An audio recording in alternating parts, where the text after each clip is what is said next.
A young life cut short under circumstances so bizarre, investigators still argue over whether it was a tragedy or something far darker. And a grand old mansion where whispers of curses and restless spirits have lingered for decades, leaving even the bravest guests unsettled. Tonight we step into two stories, one of unsettling death and one of a house that refuses to rest. This is Killer Hangover Podcast.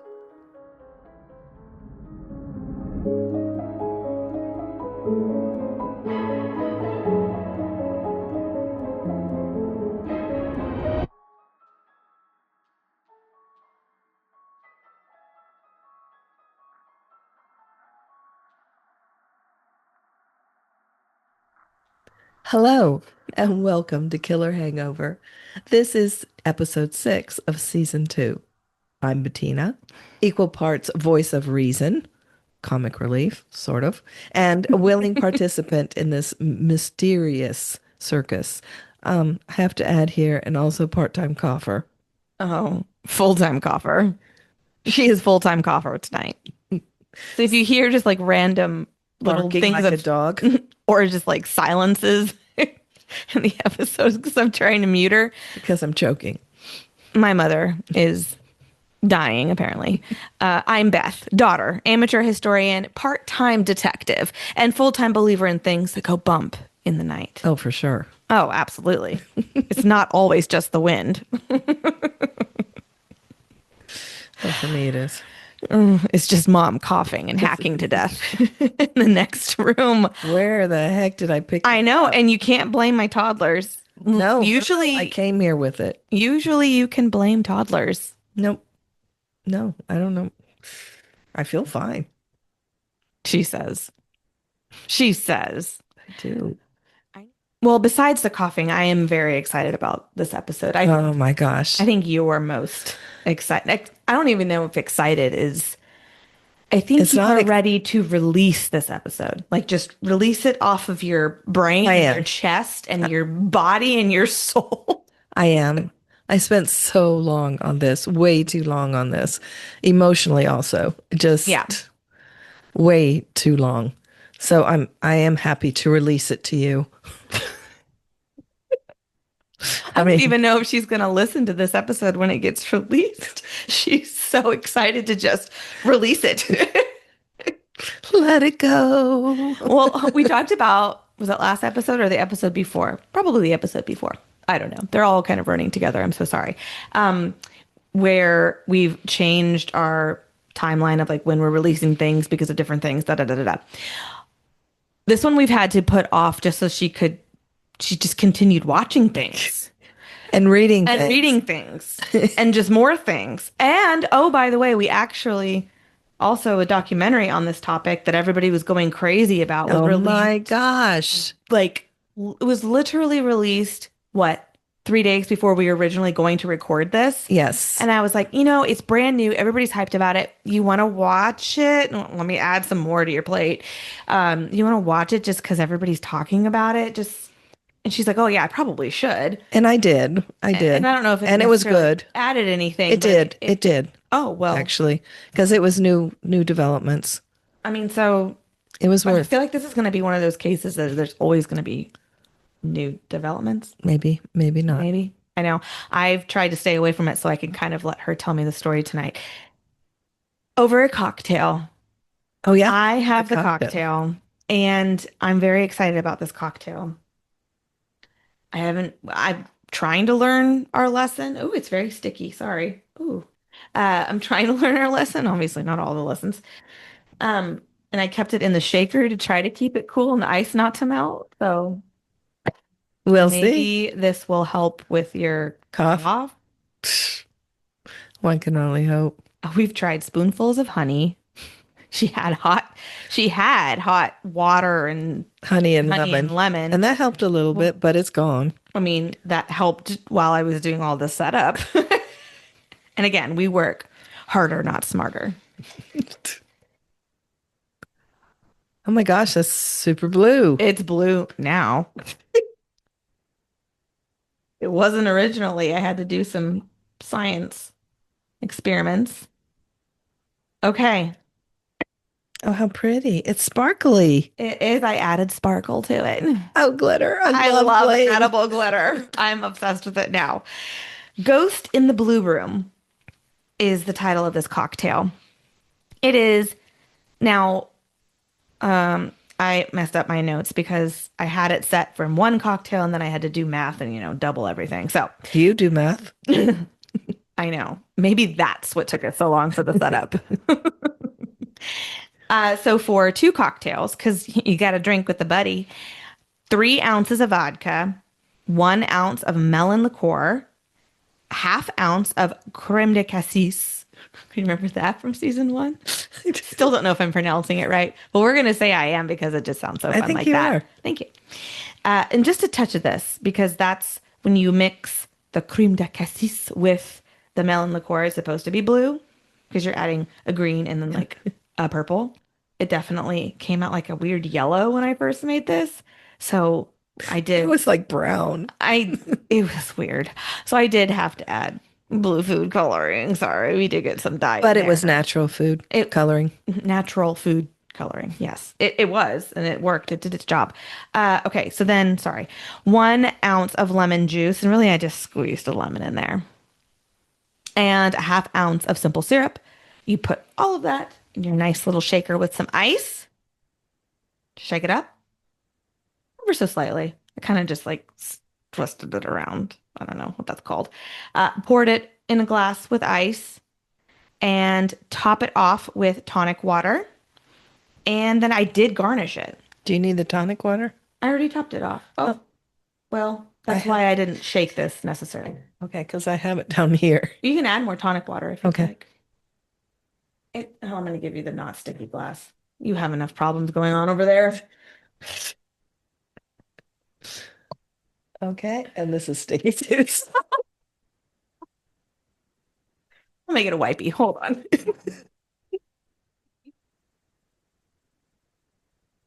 Always have wipies around with toddlers. Okay, so cheers. Cheers.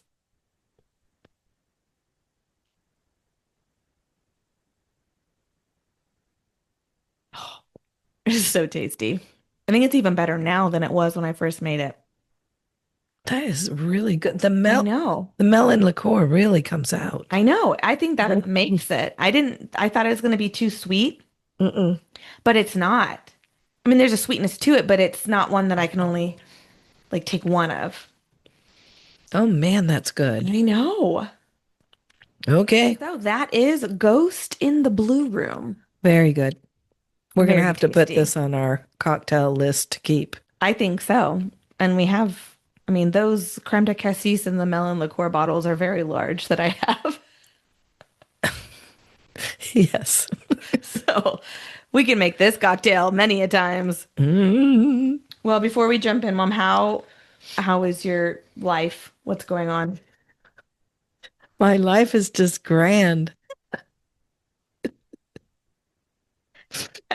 I love it when I surprise her with these things and she's not expecting me. I'm so terrible at ad-libbing. I have a funny story I haven't told you yet. Oh, pray tell. Okay, so I have not been getting a lot of sleep because my 4-year-old, sleep regression, who knows? But we had a really rainy, cold day the other day.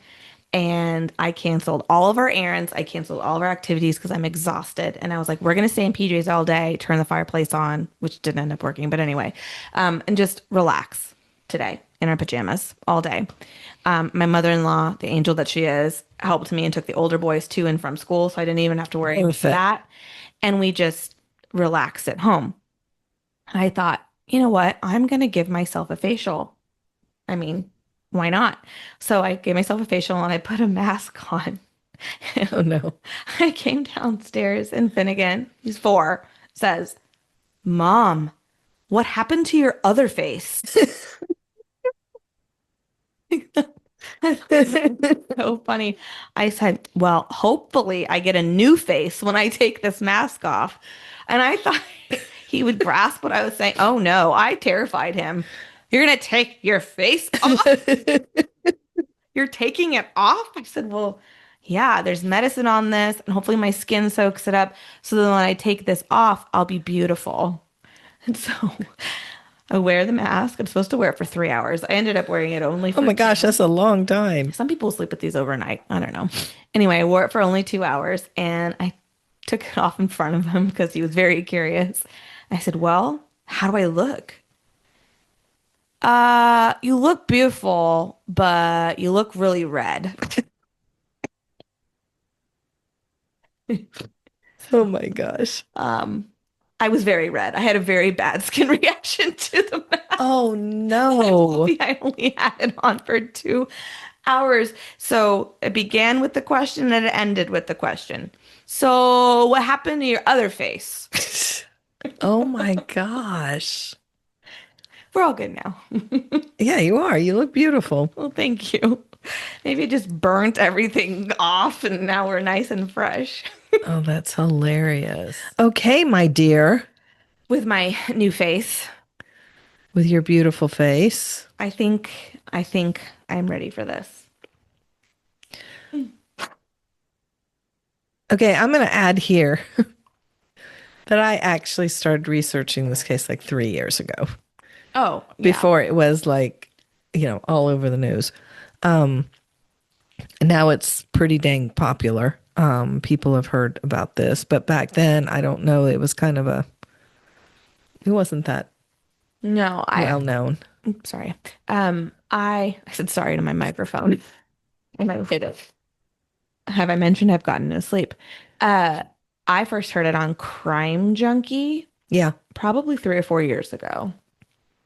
And I was like, this is not true. This is crazy. Yeah. You would think it's not true. Yeah. So, like I said, this is one heck of a case. The crime community is in disagreement. Even medical examiners and forensic experts disagree. Suicide or homicide? Philadelphia was covered in snow on January 26, 2011. In fact, schools and businesses had to close early due to the blizzard. 27-year-old Ellen Greenburg was a first-grade school teacher. She lived in an apartment in the Manayunk neighborhood of Philadelphia with her fiancé, 28-year-old Samuel Goldberg, who was a TV producer. That was his job. On her way home from school, she filled up with gas, and then in her apartment, she entered the students' grades remotely. At 3:47, she sent a text to a friend. She was on her laptop at 4:46, but we don't know for how long, and we don't know what she was doing at that time. According to Sam, her fiance, Ellen was in the kitchen preparing a salad when he left for the apartment building's gym. Another source stated that Sam said Ellen was working on grades when he left. So, these little discrepancies from sources, not necessarily from Right. Sam. And I know this is like kind of tedious, but I'm giving you a timeline because this case is really kind of confusing too. So I'm going to give you Especially when you're just telling the story. When you can't show reenactments. Would you like me to reenact something? no, but that makes life a little easier. It does. We need a TV producer. Like that documentary. Yes. Oh yeah, we definitely need a producer. In more ways than one. So apartment surveillance showed Sam entering the gym, and once again at 5:30 he is shown exiting the gym. According to Sam, when he got to the apartment, he found the door was locked and latched. And the latch is one like they have in hotel rooms. It's called a swing lock. So, it has, for those of you who Like can't. a chain. It's not a chain. It's one that swings over to the. Yes, yes. I had a Sam, really bad experience with one of those. they lock? We had joint hotel rooms because we have 4 kids. Oh, and they locked it. Evelyn was asleep in one of the rooms, and I don't know how, but the connecting doors closed Okay. behind me, and so every key to that and that door was locked with that latch, Right. so you couldn't even open that door. Oh no. So we You and my had Sam's baby's asleep problem. in the room, and we're oh my gosh, I did not handle that situation very well. Alex hated me. I'm like literally huddled in the corner, like my baby's asleep in there. I can imagine. Yeah. Anyway, they had to like literally break down the door, and we go in there, and she's just asleep, totally fine, totally oblivious. Anyway, enough about me. So Sam did have keys to unlock the door, but of course the latch latch. kept him from entering. He banged on the door for a while with no answer from inside. Then he began texting. So I'm going to read his text to you. Hello? Open the door. What are you doing? I'm getting pissed. Hello? You better have an excuse. What the F? Ah! You have no idea. Excuse me. When there was no response, Sam went back downstairs at 6 p.m. and asked the security guard, Phil Hanton, to break the lock.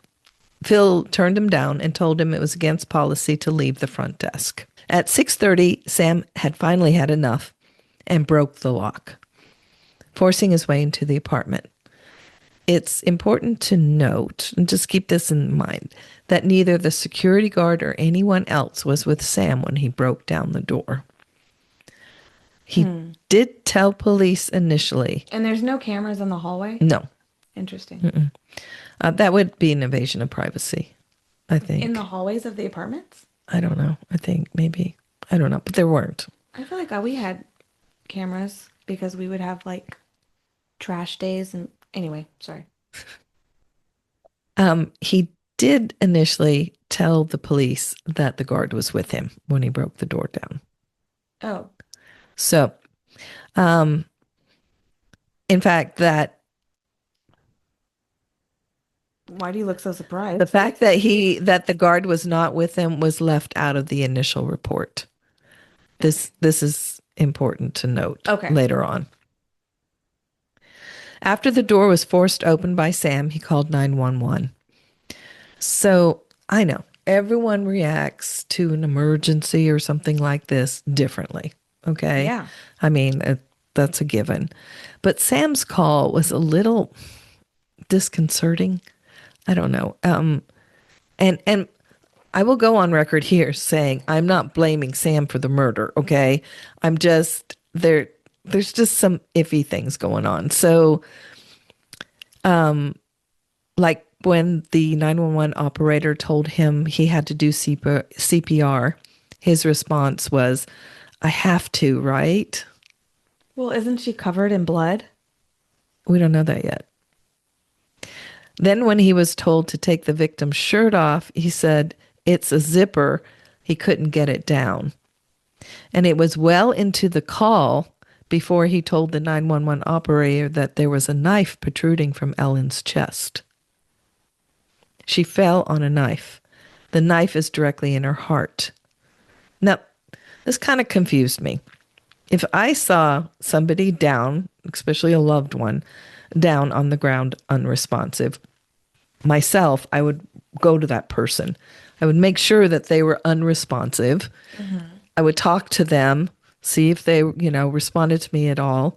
And then I would assess them and see, okay, there's blood smears. Where's the blood coming from? Yeah, but you're a medical mind. See, if I, the one who huddled in the corner about her baby in the other room, were to walk in on that, I think I would instantly go into that shock mode of like staying away from it and not wanting to go and that's horrible. Obviously, I should try to help my loved one on the floor. I don't know how I'd react. I don't think that you're giving yourself enough credit. I think that you would go up to the person to see what's going on. I'd be so freaked out. And I've watched too many crime documentaries where I wouldn't want to touch anything. I mean, I'd be like yelling at them to like try to get some kind of see if they're breathing, obviously. Yeah. I wouldn't want to touch anything. But when you walk close to them, Oh, over to yeah, them, I think so. okay, he didn't. Especially if it's like Alex or my children That's what I'm or talking you. about. Yeah, okay. So he called 911 when he entered the door. So he didn't even go to the kitchen. He just called there. And that's not like right in the doorway? No. Mm-mm. So I don't know. I would try to wake them up, talk to them, maybe see a 10-inch knife sticking out of their chest. I don't know, before I called 911. Yeah, I've heard the 911 call. He definitely, and see, I didn't know the timeline of the call because of obviously when they play it in documentaries, it makes it sound like, oh my gosh, she's on the floor, she's covered in blood, there's a knife sticking out of her chest, it's in her heart. Like that's like one of the first things he said. But it's not. No. Okay, No. that's interesting. As a matter of fact, I'm going to read some of the 911 call to you. Okay. So, Goldberg, I went downstairs to go work out. I came up and the door was latched. So he's going into this explanation. Okay. My fiance's inside. She wasn't answering. So after about a half hour, I decided to break it down. I see her now. She's on the floor, bloody. She's not responding. Asked by the 911 operator what happened, Goldberg said, she may have slipped. There's blood on the table, and her face is a little purple. The 911 operator asks if Ellen is breathing, instructing Goldberg to look at her chest. Goldberg, I don't think she is. I really don't think she is. She's on her back. I don't see her moving. She's on her back. I don't see her moving. Remember that too. But yeah, if she's on her back, you should be able to see this huge knife thing. Well, no, exactly. But yeah, keep that in mind. He's instructed to attempt CPR. As he draws nearer to Ellen, he sounds shocked by what he sees. Oh my God, Ellen, please. He's instructed to bare her chest to perform CPR. So, see, he drew closer, and that's when he said, oh my gosh, Ellen. Goldberg, her shirt won't come off. It's a zipper. I'm sorry. I think I would be more attuned to a knife sticking out of her chest than the dang zipper. If you're that close to see that it's a zipper, you can see a knife. Yeah. Then he says, oh my God, she stabbed herself.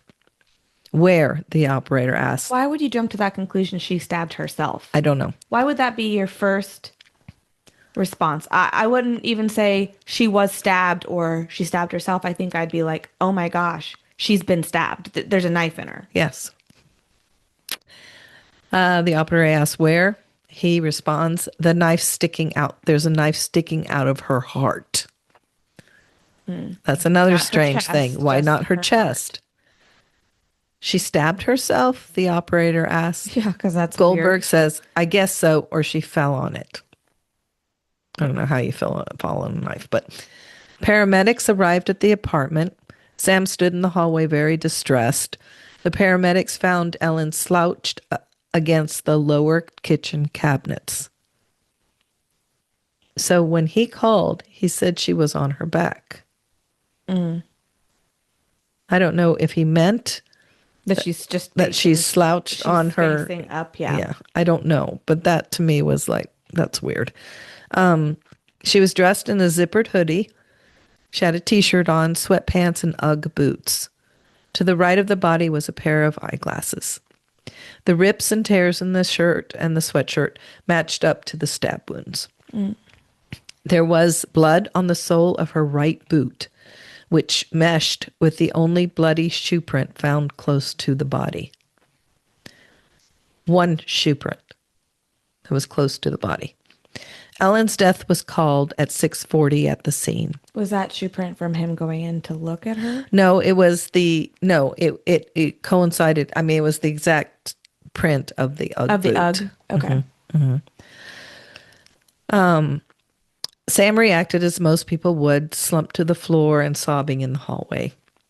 The police had also arrived. They found a knife block lying on its side with a couple of knives still intact. There were 2 knives in the dry sink. No blood was seen on them. The blood was only around the body, and there were no signs of a struggle or robbery. The apartment was on the 6th floor. A sliding door led to a very small balcony of sorts. A pile of snow was on the balcony and on the ledge outside of the balcony. So no footprints. No footprint. I was just going to say. Okay. On the nightstand by the bed were 3 medical containers, Xanax, Ambien, Clonopin. To the police, this looked like a suicide. The ME, Dr. Martin Osborne, was called to the scene. Okay. Observing the apartment and the body. Where am I going to put this in? Observing the apartment and the body, and also reading that the concierge, Phil, had been with Sam when he broke down the door.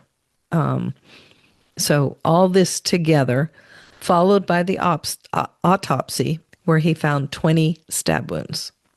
Gosh. 8 chest wounds, 1 abdomen wound, 10 wounds to the back of her neck and head. Yeah, like right here. All over the back. We're both reaching the same place, but all over the back and to the middle of her head there. Head, yeah. And a big slash on the top of her head. God, that poor girl.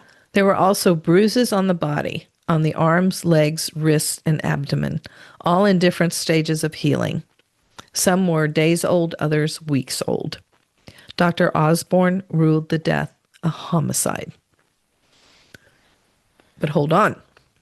Remember, the police at the scene were very sure this was a suicide, especially after bringing the fiancé Sam in for questioning.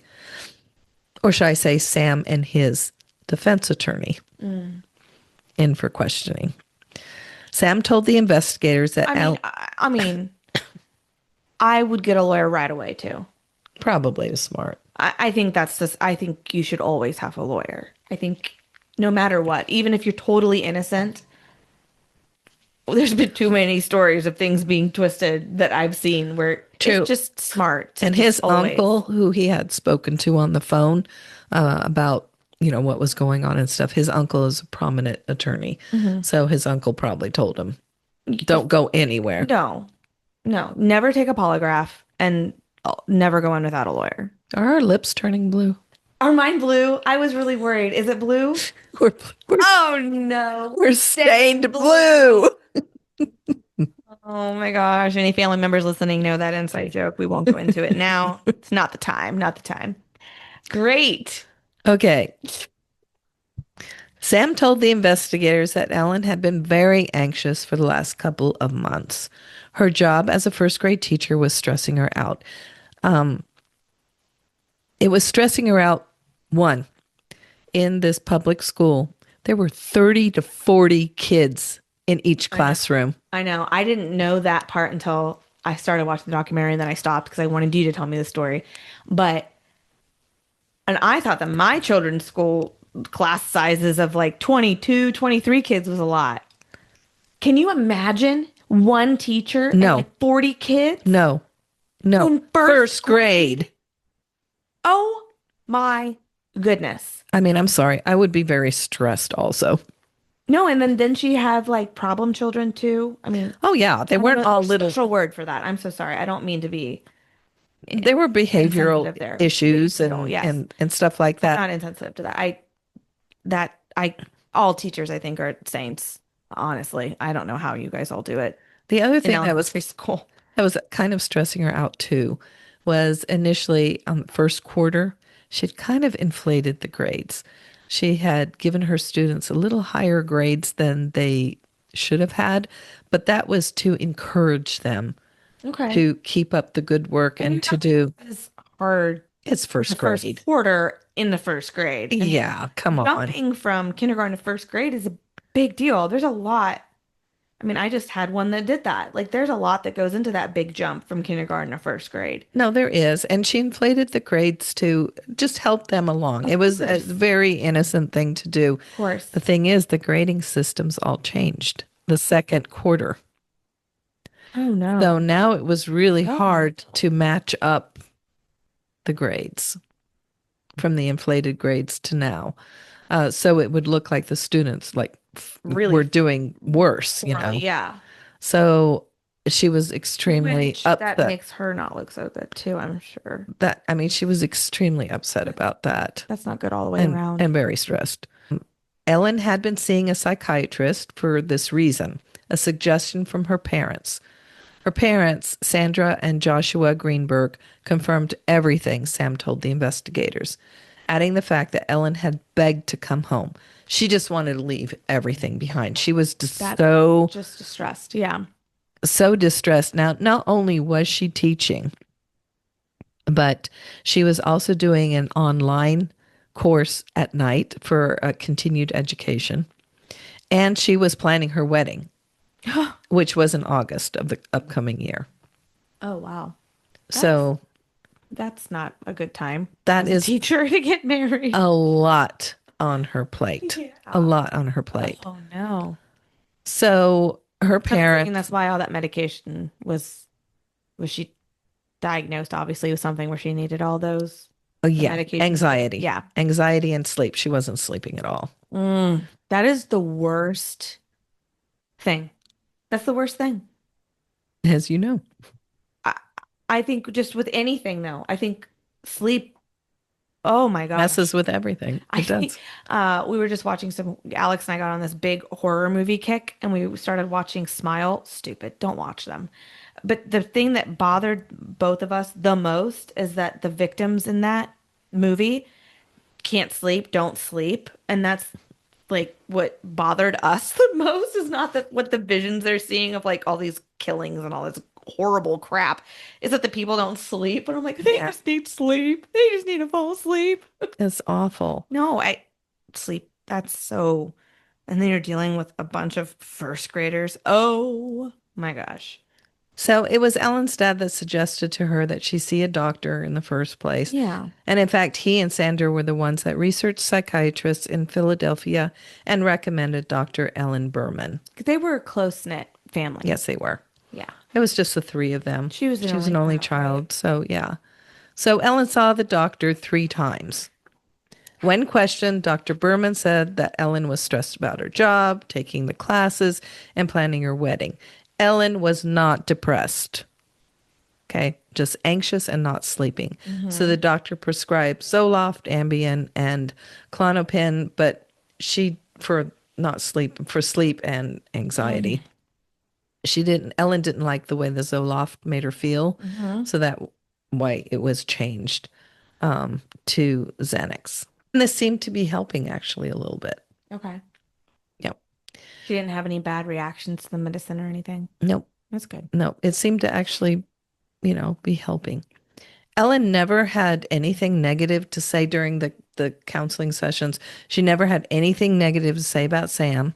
And according to the psychiatrist, Ellen's face would light up when the topic of her and Sam was brought up. She was very excited about the August wedding. She possibly had compulsive cleaning habits. And those were probably totally like raised up with her anxiety. She was probably cleaning a lot because of the anxiety and stuff. The records listed a diagnosed code for adjustment disorder with anxiety. Mm-hmm. Okay. I mean, who doesn't get stressed and just instantly get up and start cleaning? Though I just when the stress is out of my control, but cleaning can be in my control where I can at least it's a good way to have control over something. Exactly. It is. Okay, back to the crime scene, which was thought to be a suicide by police. The day, and remember, she is now at the ME's, and he's doing the autopsy. Yeah. Okay. But you kind of can't blame them for thinking if nobody can get in and nobody was in from the 2 ways that you can get into this apartment. But what have detectives that I have interviewed, what have they always said?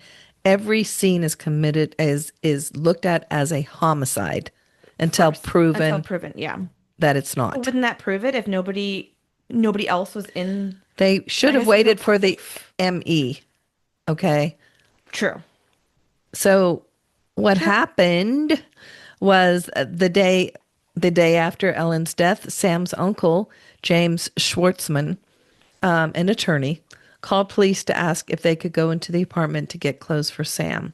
They were given the green light, and with only the apartment manager, who couldn't do anything, in the apartment with them, Sam and his uncle got not only clothes, but also all of Ellen's possessions.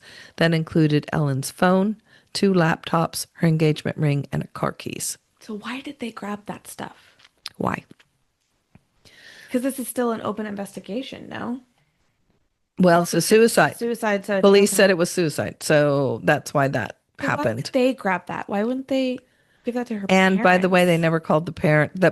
The uncle was the one who called the parents to tell them what had happened, but he did not. Mention that I grabbed her He cell phone never. and a laptop and Her possessions were never offered to the parents. can I have more blue stuff? Do you mind? Please. The same day, the apartment manager, I guess because she went in there and she thought, well, they're cleaning their stuff out, she called police to ask if she could have the apartment cleaned. Mm-hmm. She was given the name and number of the crime scene cleanup service the department used. The apartment was cleaned that day. January 28th, the homicide ruling was made by the ME. Police got a search warrant and went back to the apartment. But the crime scene had been totally clean and sterilized. And items had been removed. Not much left for them to look at. The same day was Ellen's funeral as well as Sam's birthday. Oh my God. During the funeral, Ellen's father, Josh, received word from the investigators that her death was ruled a homicide, and he passed this news along to the attendees. The day after the funeral, the Philadelphia Inquirer heard from the police that evidence had surfaced making suicide more likely. Detectives were looking into Ellen's, quote, mental issues. So didn't they announce to the family like the day of the funeral that it was, it was a like homicide. Starting to whisper through that it was a homicide. So can you imagine you're grieving that your daughter has passed and the fact that she took her own life because that's what you've been told. But then at her funeral where you're saying hear it was a homicide. goodbye, you hear it's a homicide. Can you just roller coaster, big time. Yeah. Yeah. So your son is very needy tonight. He keeps coming over with his wet face and rubbing it all over my leg. The police collected 3 laptops and Ellen's phone for Sam's uncle. So one of them was Sam's, and then her 2 laptops. Okay. And I'm assuming that one laptop was her personal one and the work. Yeah. Sure. These were submitted for analysis. On February 25th, news came from the office of the ME that the ruling on Ellen's death had been changed back to suicide. So after they get his stuff in, they still change it? Why? Okay, not that the laptop and stuff had nothing to do with it. Sure. Sometime in February, before the changed ruling, an undocumented meeting was held between the police chief, the chief ME, so Osborne, and a representative from the Philadelphia District Attorney's Office. The meeting was held behind closed doors, secretive, and no notes were taken. Nothing was written down. Doesn't seem legal. It was shortly after this meeting that Osborne changed the manner of death to suicide. That does not seem. If a case is changed already so much, you'd think if you're officially changing it again, you'd have to have record of what you're doing. Am I right? Doesn't that seem? I'm not in the system. I don't know how that whole system works, like lawyers and all that and stuff. only the ME can do the changes. So that just doesn't seem. So it's just so very suspicious that it was after this secret meeting that secret because there's no notes or any. It was done. What was talked. No. And I'm sorry, she was stabbed in the back of the neck.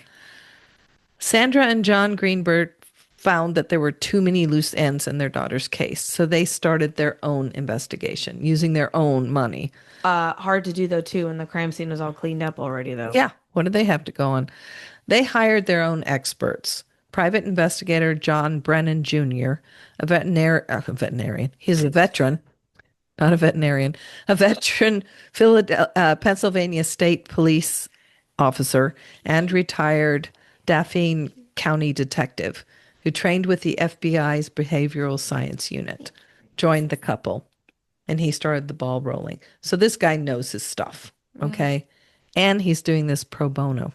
Oh, I was gonna say they have somebody in their corner. That's great. Pro bono because he was just like, this is messed I'm up. sure it was very interesting for him too. He's like, what is going on? So because of his work and stuff, he knew a lot of experts and all that he could call up. I'm taking this, and this kind of jumps, but I'm taking this from a report from Lindsay Simon, MD. She is the present chief medical examiner, like today. And she reviewed the rulings of Ellen Greenberg's death. So I'm taking this from her official document. Okay, this was a Dr.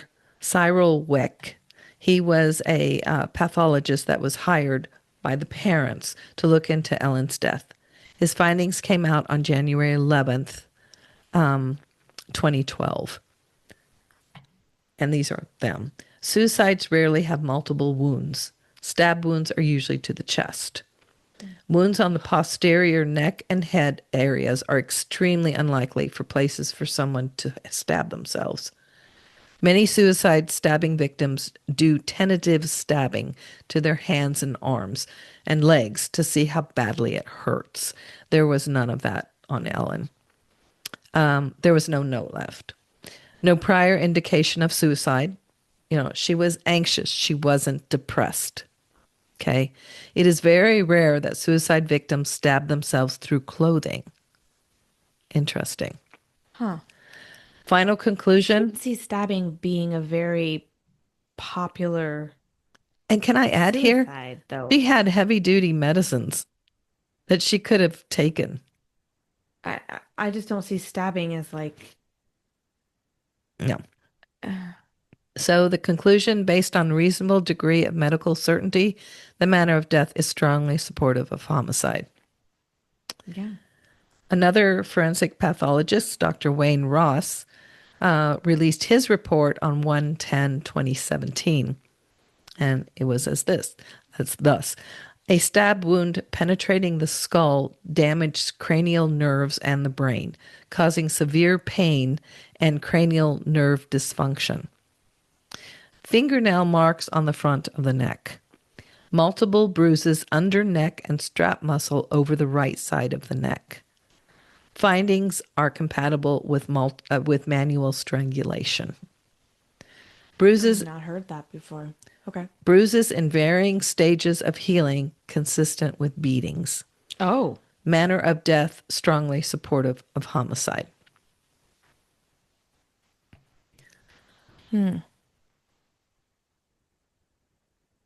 Okay, and this is a report from Detective Scott Edelman from the city of Philadelphia. And this was, he did his report on 4/14/17.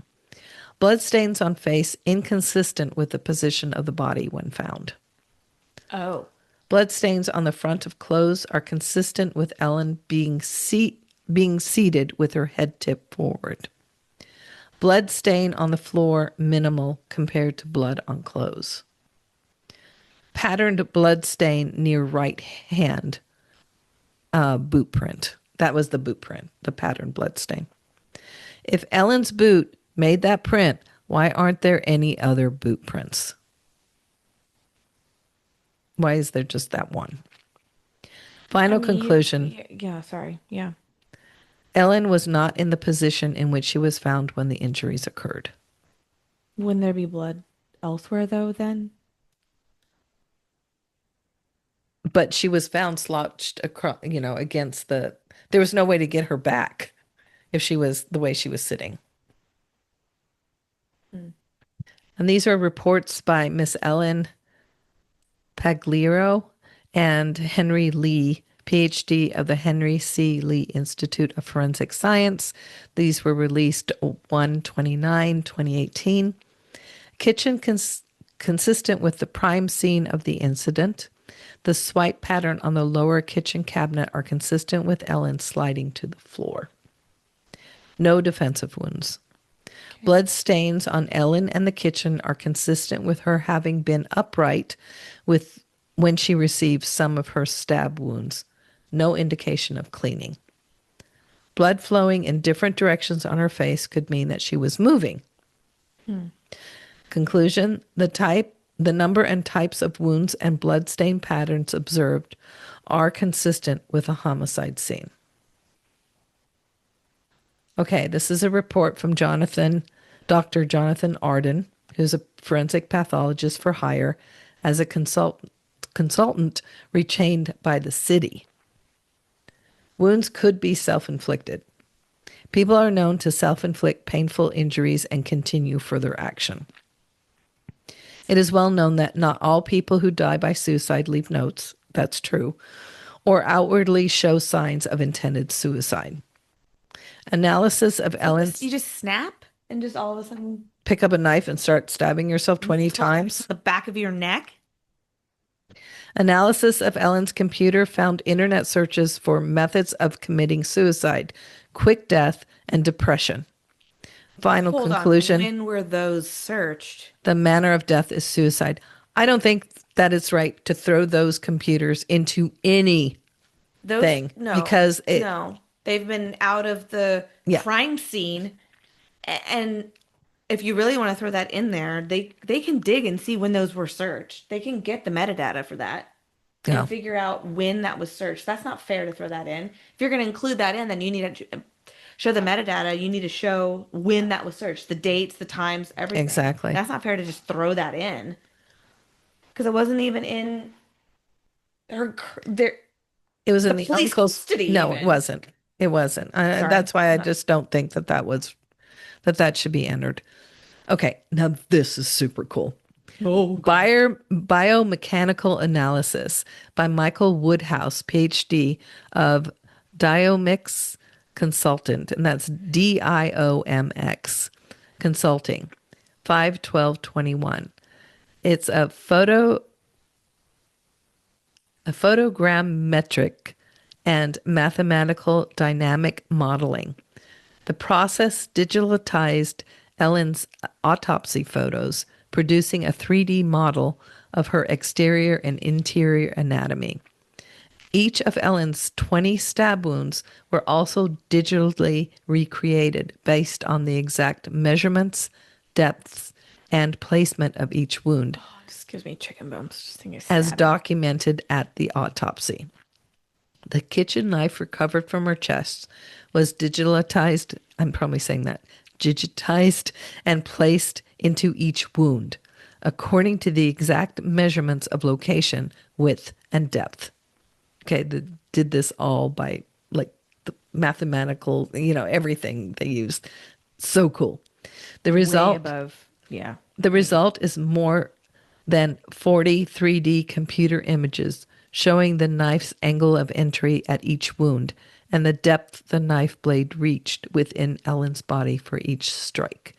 So if you see, if you Google Ellen, you'll see a picture of a model. Pretty girl, yes. Well, no, a model, and you'll see knives sticking out of her. That shows you the depth and everything of the knives. Stab wounds of the posterior head and neck are not consistent with self-infliction. It would require dynamic movements of the wrist and elbow, which is not biomechanically probable. There's there's a way, but it's like... And she only used her right hand. Well, didn't one of them hit something that it would have made her numb?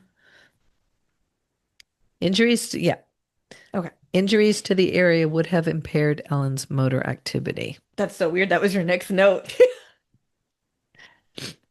Both were so deep. One penetrated Ellen's vertebrae, spinal column, and spinal cord, and the other bored into her brain. So how would you continue then to stab yourself. Well, obviously the last stab was to her chest.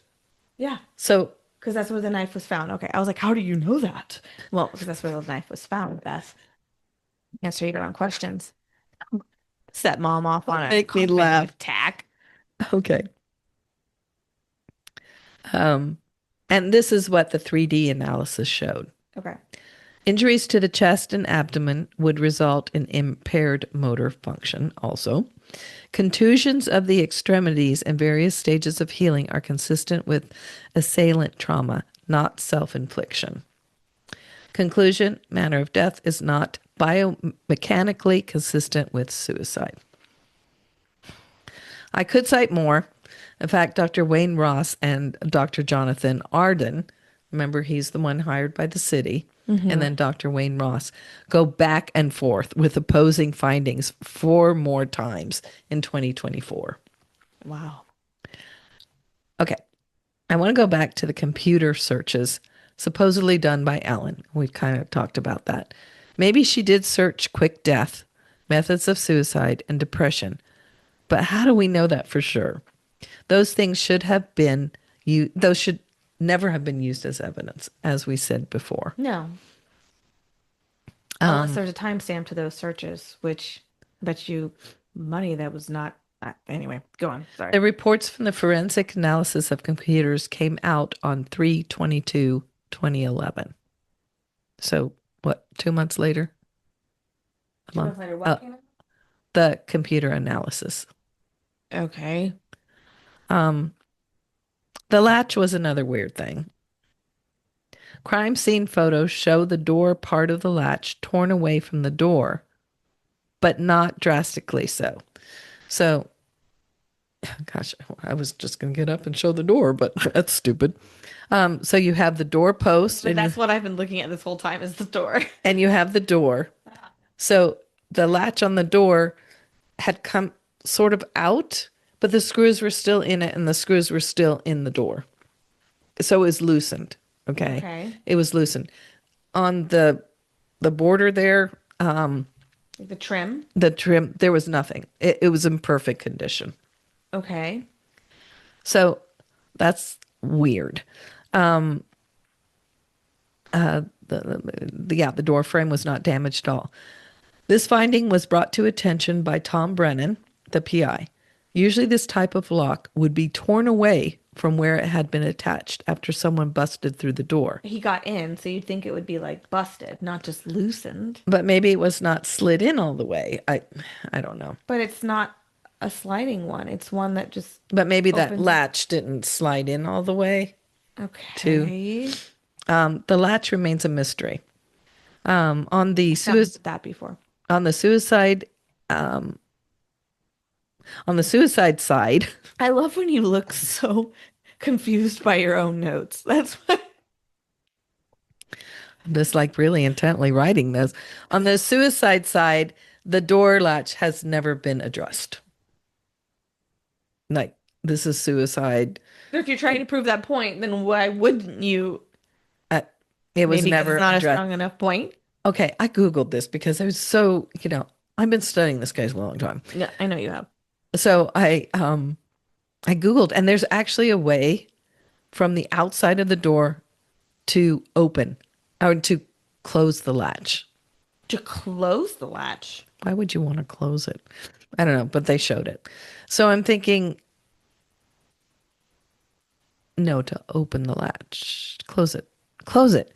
Use a rubber band. I don't know why you want to close it. But I'm thinking if you can close it, you can probably open it.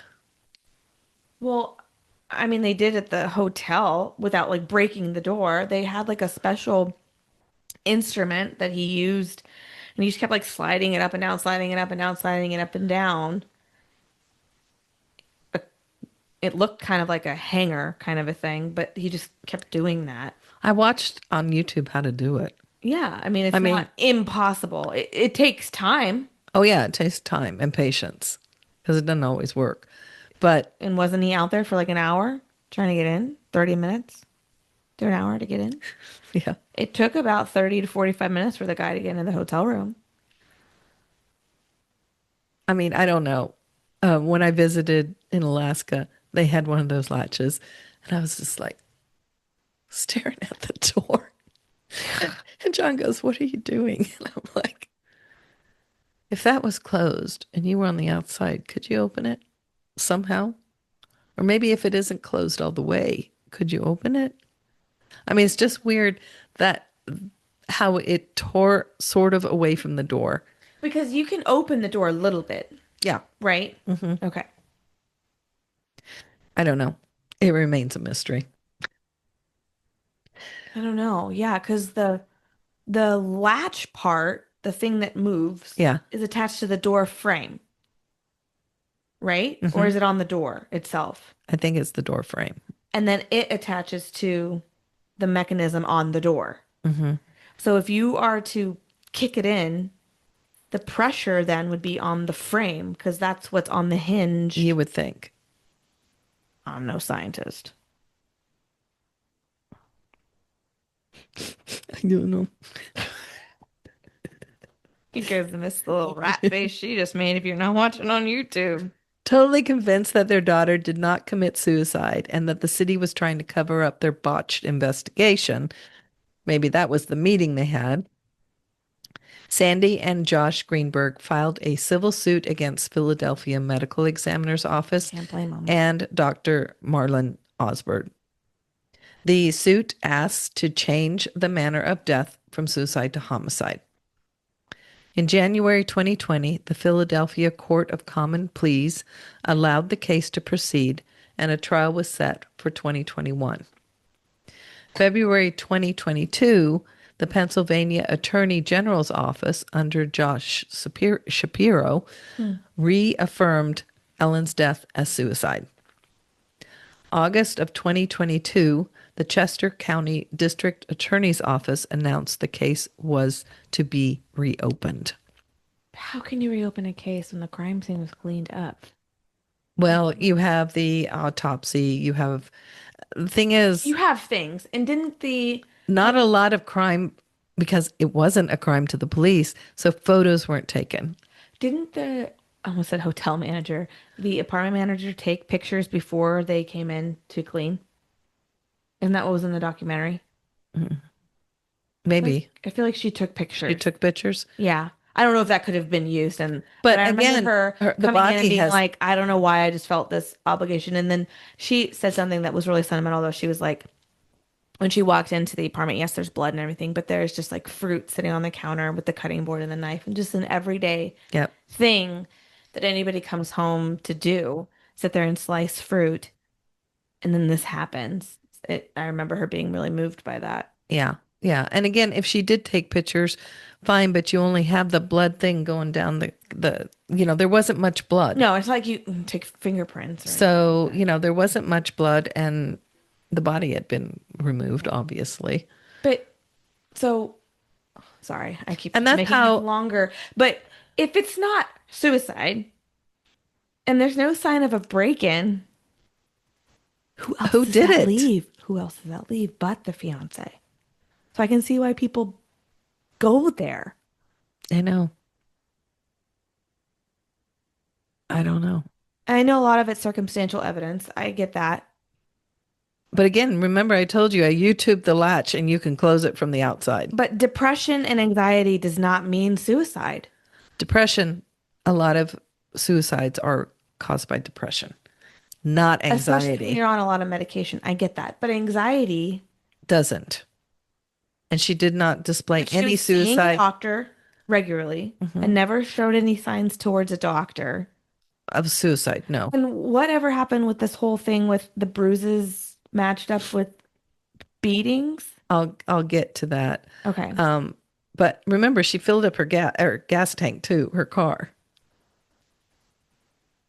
Yeah, but at the same time, she also stabbed herself. So anything, it could have just all of a sudden just been like, I'm just done.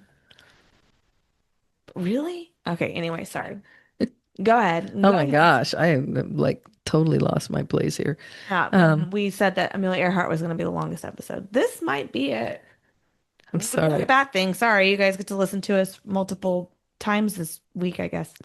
Okay, so Remember, I said in 2022, the Chester County District Attorney's Office announced the case was to be reopened. Mm-hmm. This caused the Pennsylvania Attorney General's office, so Shapiro's office, to let go of the case because of, quote, an appearance of conflict of interest. Wait, what? So remember, the Pennsylvania Attorney General's office reaffirmed Ellen's death as suicide. Okay. It's suicide. We don't want the case reopened. But then the Chester County District Attorney's Office announced the case was going to be reopened.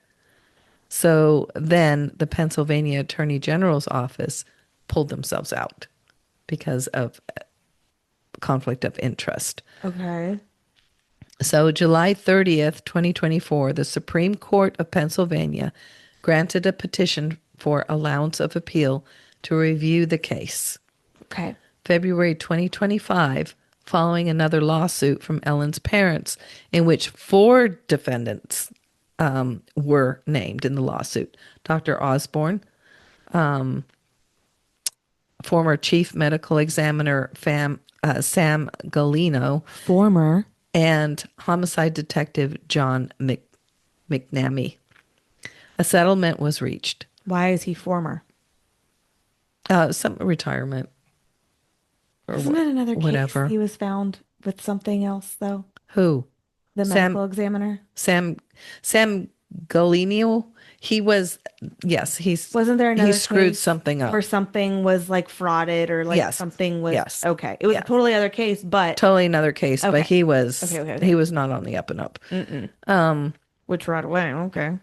You can't blame them for wanting. I mean, I would do anything in my power to figure out an answer. Well, this definitely. A settlement was reached. Ellen's death would be reinvestigated. Here's a catch. Dr. Osborne, who now lived in Florida, he lives in Florida, filed a sworn statement which stated he no longer agreed with the suicide ruling following a further review of the case. Further review, or you're retired, out of the system, moved away, and you have no threats over you anymore. Quote, "It is my professional opinion Ellen's manner of death should be designated as something other than suicide." Something other than suicide. Okay. The pathologist now working in Florida cited these factors and prompting him to reconsider his professional opinion. 1. Covering his butt.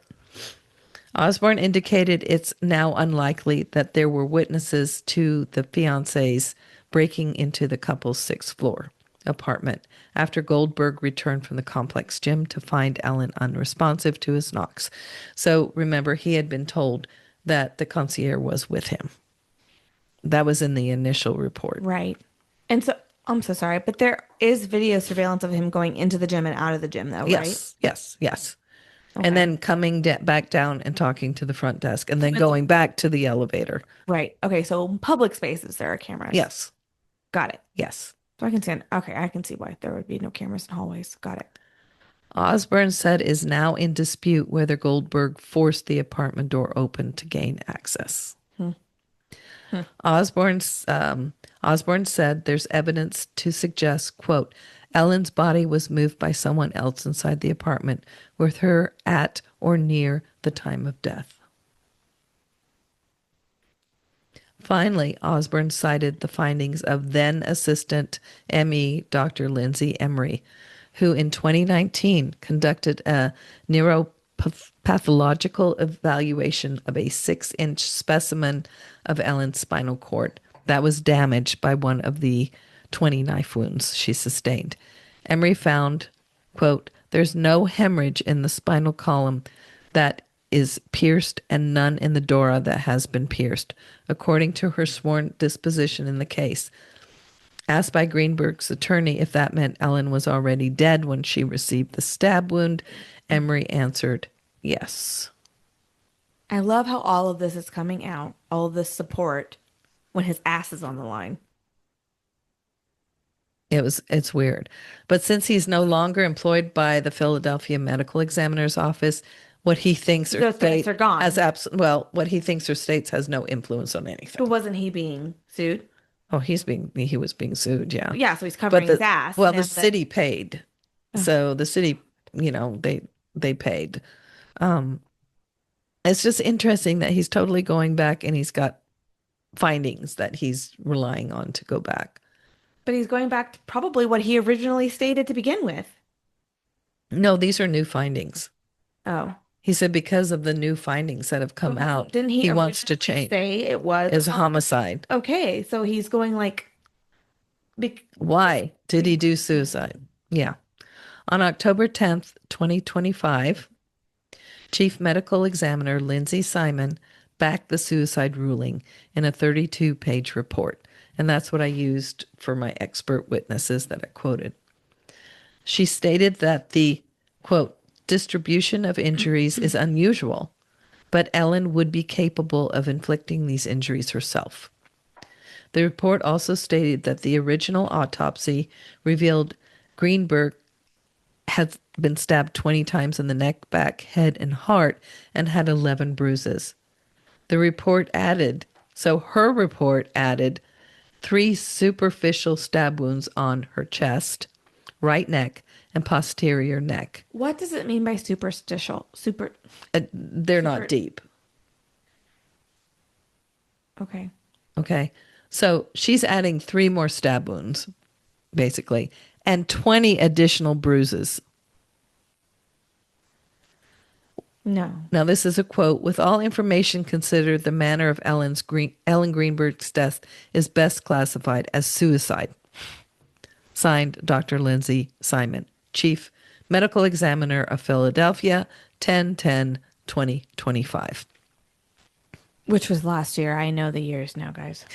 The case was considered closed on Wednesday, October 15th, 2025, with the manner of death remaining suicide. See, I didn't know that. Oh, and also, I tried to stay away from this so that you could tell me this. Okay. Also, in her report, she stated that the bruises all over Ellen's body could very well have been her students did it to her, and Her students did it to her, and she was clumsy. It's just an everyday thing. Weren't her bruises like on her abdomen and stuff? They were all over her arms, her abdomen, her legs. So I bruise very easily. I bruise really easily is a too. weird thing. Like you poke her, and all of a sudden her skin is like gushing blood. I don't know. Oh no! Here comes another coughing attack. She has like bruised, like it's only on my arm. Her skin is weird. But I bruise really easily too. Very easily. But still, we're talking how many bruises? 20 something, 20 plus. Which that's new. Yeah. Where was that in all the other autopsy information and stuff? I don't know. And the strangulation marks? Yeah, what happened with that whole story? She said they weren't strangulation marks because you just get bruises on your neck? Because, nothing was broken. Her curling? What? You used to get a hickey laying on your curling iron. Okay. The bone inside her neck, I forgot what that's called, was not broken. That usually it's crushed in the strangulation. But you can still be choked. Yeah. To hold somebody down so you can hit them in the head and stab them. Or maybe make them unresponsive or keep them in control. Okay, I'm sorry, but we have to start. Okay, so one of his texts that you read to me stuck with me because I've been in a situation with my husband where like I couldn't answer the phone. Most of the time is when I send him to the grocery store to go get something. And then he's like, well, which one do you want? And I don't have my phone on me. Right. So he's like, all these, hello, question mark, question mark, question mark. Okay, I'm just going to get whatever the heck I want to get. Like, okay. But one of those texts was really threatening that you read. Which one? That you read from the fiance. It was something like, just wait or... Oh, the last one. Doesn't that seem threatening? I thought it did. I'm not blaming. I'm just questioning. I thought it was threatening. There's never been a text from my husband, no matter how pissed off he is, waiting for a response in the grocery store. You have no idea. You have no idea. Does he mean you have no idea how pissed I am? You have no idea what's going to happen to you? You have when no I get idea. to that apartment and then I pose your death? Till I take a knife to you as you're cutting fruit and you're just ignoring my phone? And then I pose everything. I don't know. It's a lot of posing. It's a lot of, but that's such a lot of work to like. No, it It is. doesn't add up. If it were him, is okay. So say he's pissed off. He goes in. He does what he does. He's obviously pissed off though because he couldn't get into the apartment. So what, she lets him in. He does what he does, and then he goes and gets the front person to come let him in. Like, was he wanting a witness to see her besides him? Oh, Like none of that even time adds up to blame him. I don't think he had enough time. No, I don't think he did either. But, Could he have done it before he went to go work out? well, But that's then what how I do you was lock the door wondering. behind? Oh, I told you, you can lock the door. I watched the video. So you can lock it. But did With he sit there and watch a video, know how to do it? Did he know how to lock a door behind him? Was that one of the searches they found on her computer? or Or could he have hired someone? hired somebody? Is that really a theory? No, it's mine. Oh. Why would he have done that though? I don't know. He could have just, I mean, they weren't married, so he could have just split. Not everybody's Aaron Goodwin, Mom. Poor Ghost Adventures guy. Oh. Wife hired somebody to kill him on a ghost hunt. No, I am not saying that he had anything to do with it. It's just such, so I think okay, it sucks for him. I don't think he did either. The timing doesn't add up. Nothing, none of it the adds timing up. doesn't. He And if it is a suicide, I don't know that the parents would ever want to accept that. That'd be really hard to accept, especially with how uncommon a stabbing to yourself and how Well, horrible. let me finish this up. Okay, I'm so sorry. The case was considered closed on Wednesday, October 15th, 2020, with the manner of death remaining suicide. But the Greenbergs refused to give up. No, I mean, you can't blame them. After the city's final ruling, Greenberg's attorney, William Trask, is quoted as saying to 6 ABC Action News, quote, "Shame on Dr. Simon. This report is an embarrassment to the city and an insult to Ellen and her family. Ellen's family just wanted the truth. It is clear the truth will not come from Philadelphia's law enforcement machinery. Though Ellen's city turned its back on her, we will continue through other avenues to get justice for her murder by any means necessary." Wow. So again, it wouldn't surprise me if we do hear more. But they are now going outside of Philadelphia to bring this case to. But look at all the experts. What can you do though? Just keep getting more experts from different places? Like, is But there it an expert hasn't of an done expert of anything. an expert? I know. But it hasn't done anything. I know. That's the thing. I feel like they're just going to spend the rest of their lives just trying to talk to experts and Because only the medical examiner can change this. And she is like, but you can't knock her. You can't. She did her job. And then she looked at she is an expert. She looked at what she saw and this is what she deemed she it. saw all the reports from As everybody. much as we don't want to accept it because of the mystery of everything else. It's just really interesting to me that everybody that's paid by the city says suicide. And everybody all the experts that are not paid by the city that are just No, it's look at the same material and say there's no way that this is suicide. no, but we can't demonize these people either just because they think I'm not. differently. I just think it's interesting. Oh, it's very interesting. That, it's become teams now, state versus not state. Like I see it.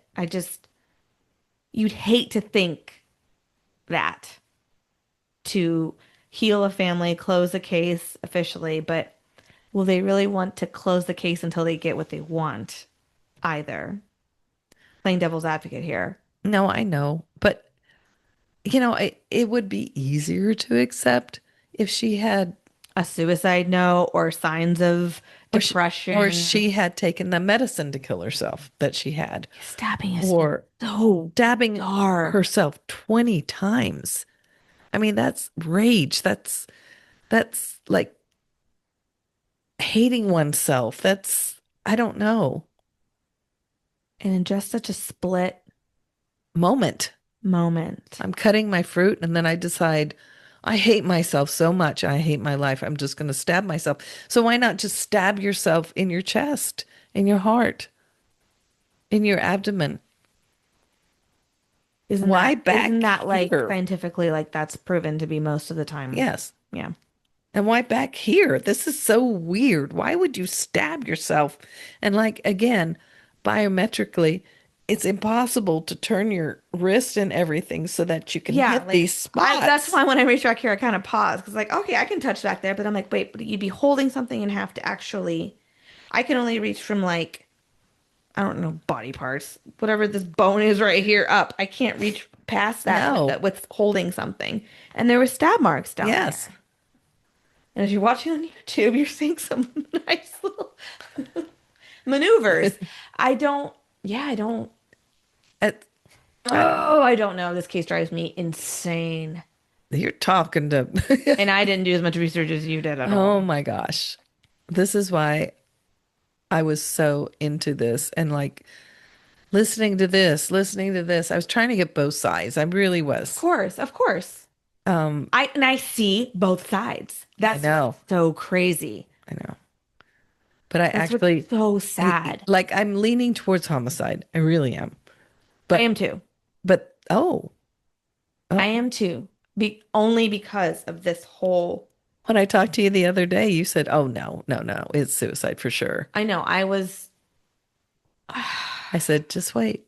Just wait. Your mind is going to be blown because you won't know what you think after I'm done."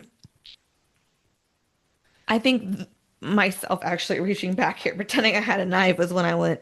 But how?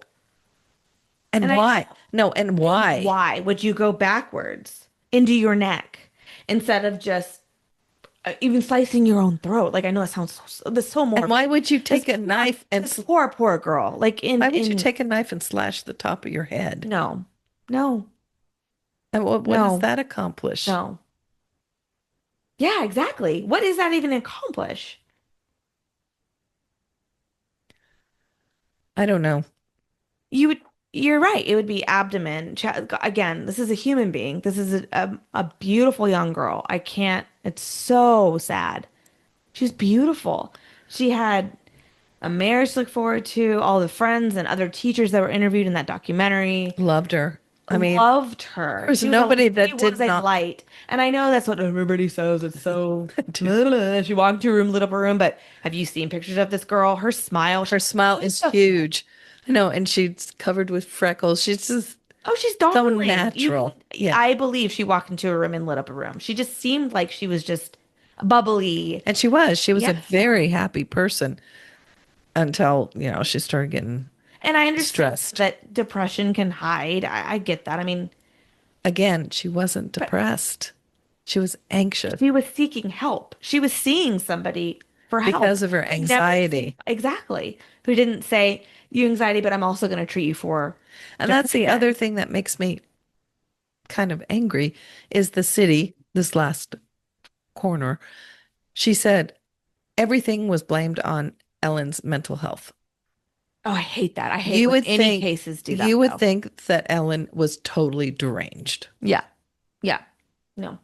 And that really angers me about this report. Mm-mm. It's fascinating. It's irritating. Okay, well, I think we need this. Hold on. Ooh, ghosties. Did did you see that, Mom? Did you see how I went under the cord and didn't knock down the whole I've actually tripod gone with me? under the cord a few times Uh, tonight. I poured these shots because I knew what case you were covering. Oh, And when I was going through my liquor cabinet to find all my Melon, trying to find blue, make blue, I found the 99 bananas vodka. 99 bananas vodka. And I said, this case is bananas. We should take a shot of that. And starting another coughing attack. Don't make me laugh. That's the only time I cough. I'll be prepared with this next story. We're going to have to lighten things up. Cheers, Mom. Oh, I don't know what to cheers you with. I know. Should we do the hot tea? Should we do the alcohol? Should we do the shot? Should we do the water? Oh, I also have club soda. Yeah. And she asked me, Mom, do you want the alcohol? I mean, you've got the other stuff to drink. I was like, daughter, I mean, you don't know me. hydrated do you need to be? You don't want to cheers with the shot? Sure. You don't want 99 bananas with me? Cheers. Cheers.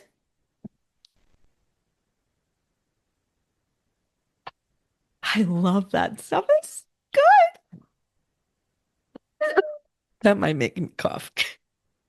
Okay. Excuse me. Sorry to interrupt, but I wanted to tell you something really exciting. If you're anything like Mom and I, when the mics technically turn off, we don't turn off. Well, I don't turn off. Yeah, anyway, we're still spiraling. We're still talking. We're still asking questions. We're still just sitting up, drinking our wine. And I said, hey, let's just keep this camera going and turn this into our Patreon. So we created a Patreon called After Hours. We would love for you to join us. An episode comes out every other week. So in between the public episodes that are released, and then even between seasons, we will be releasing new After Hours. It's going to be more ramblings on about the episode we covered, current events, things that we're watching or listening to that we want to talk to you about true crime wise. So if you're not quite done with your hangover with us, please join us on Patreon. The link is going to be in the show notes below. Okay, back to the podcast. Okay. I'm excited about this story. Very excited about this story. All right. Especially because the main character in this story is a George. We're bringing George back. We are bringing George back. Those that are new to our fabulous podcast may not be familiar with the fun we have with Georges. Season 1. Sounds creepy. We love Georges. We talk about George, obviously, in season 2, episode 1, when we saw George at Belvoir. Yes. Yes. Again, this just doesn't sound right with George. I actually went and searched because we do all of our episodes on Google Docs, and I went and you can type in like a keyword to search in Google Docs. How many episodes out of 150 from season 1 do you think we mentioned the name George? I don't know, Brenda. You want to take a guess? Brenda, my friend Brenda, she would laugh every time we mentioned George. She would just crack up. Okay. Everybody, take your time. Go get a pen and paper. Write it down. 10? 10? Brenda's even going, seriously? What's wrong with you? 4? 72 episodes out of 150. We mentioned a George. No. Yes. Yes. Do it yourself. So for this week's George's story, we have a very curiously haunted mansion in the hot seat. Hot seat, pun intended, you will see. We're in Philadelphia, in a very affluent neighborhood of Chestnut Hills on Mermaid Lane, to be specific. Oh my goodness. At the top of a steep hill, at the end of a long tree-lined drive, sits the mystifying Baleroy Mansion. Have you heard of it? No, never. Wow. I'm a little disappointed in you. You know, very surprised you've never heard of it because it is the most haunted house in America. I thought that was Sally House. According to literally all my resources. Oh my gosh. You know, Every house we research, they say that. Every place we research, Yes. it says that it is the most haunted. okay. On my last trip that I went on, a road trip, we came across, different road signs, like most pleasant. I mean, for the cities, and it was just like, who sits down and names these cities? I can understand like Sycamore or something like that, but like humanely or Men. most pleasant, or I Men. mean these, and again, Mermaid Road. I mean, it's just like, why is it named Mermaid Why Road? is it Mermaid Lane? I don't know. Or Lane? But doesn't it sound wonderful? up- I want to live on Mermaid Lane. But who came up with that? Yeah. My 2-year-old would love to live on Mermaid Lane. I mean, who sits down and names cities? Cities or streets? Cities and streets. Who named? Who names? I mean, there's an Intercourse, Pennsylvania. Who named that place? Men.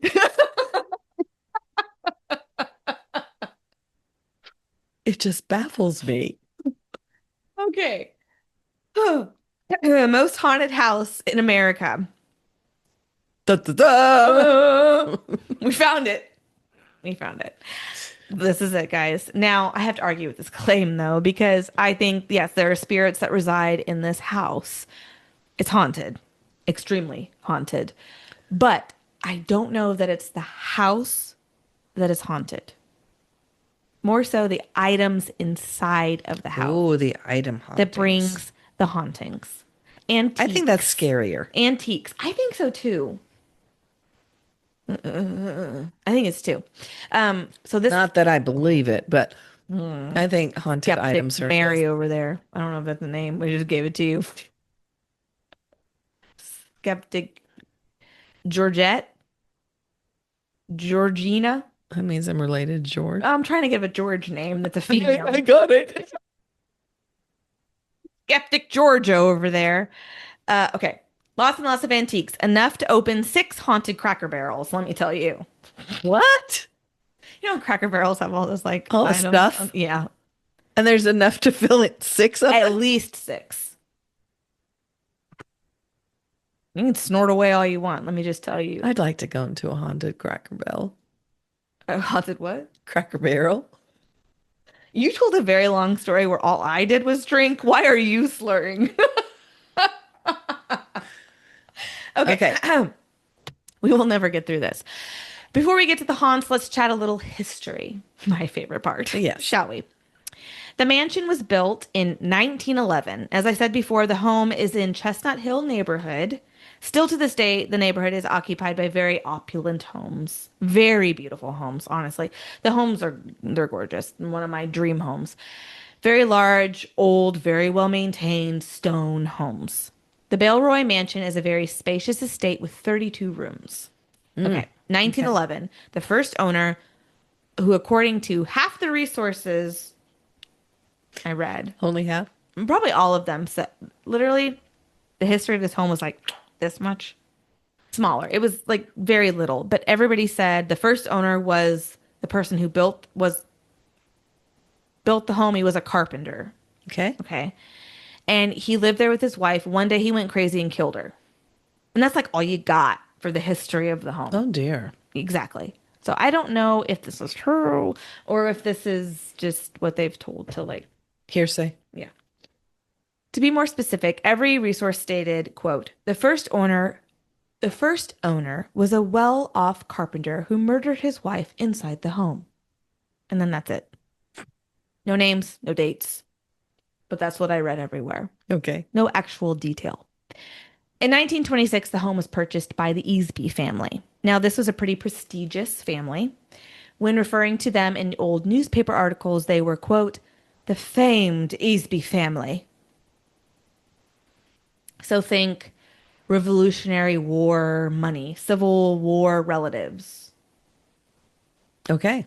Oh no, my butler forgot to polish the silver cannonball. Money. Okay. The silver cannonball. The Easbys could trace their roots back to the 12th century when their family came to America in 1683 aboard the Welcome, the same ship as William Penn. Do you remember there was a crime we covered in season 1 where somebody was named Welcome? Do you remember that?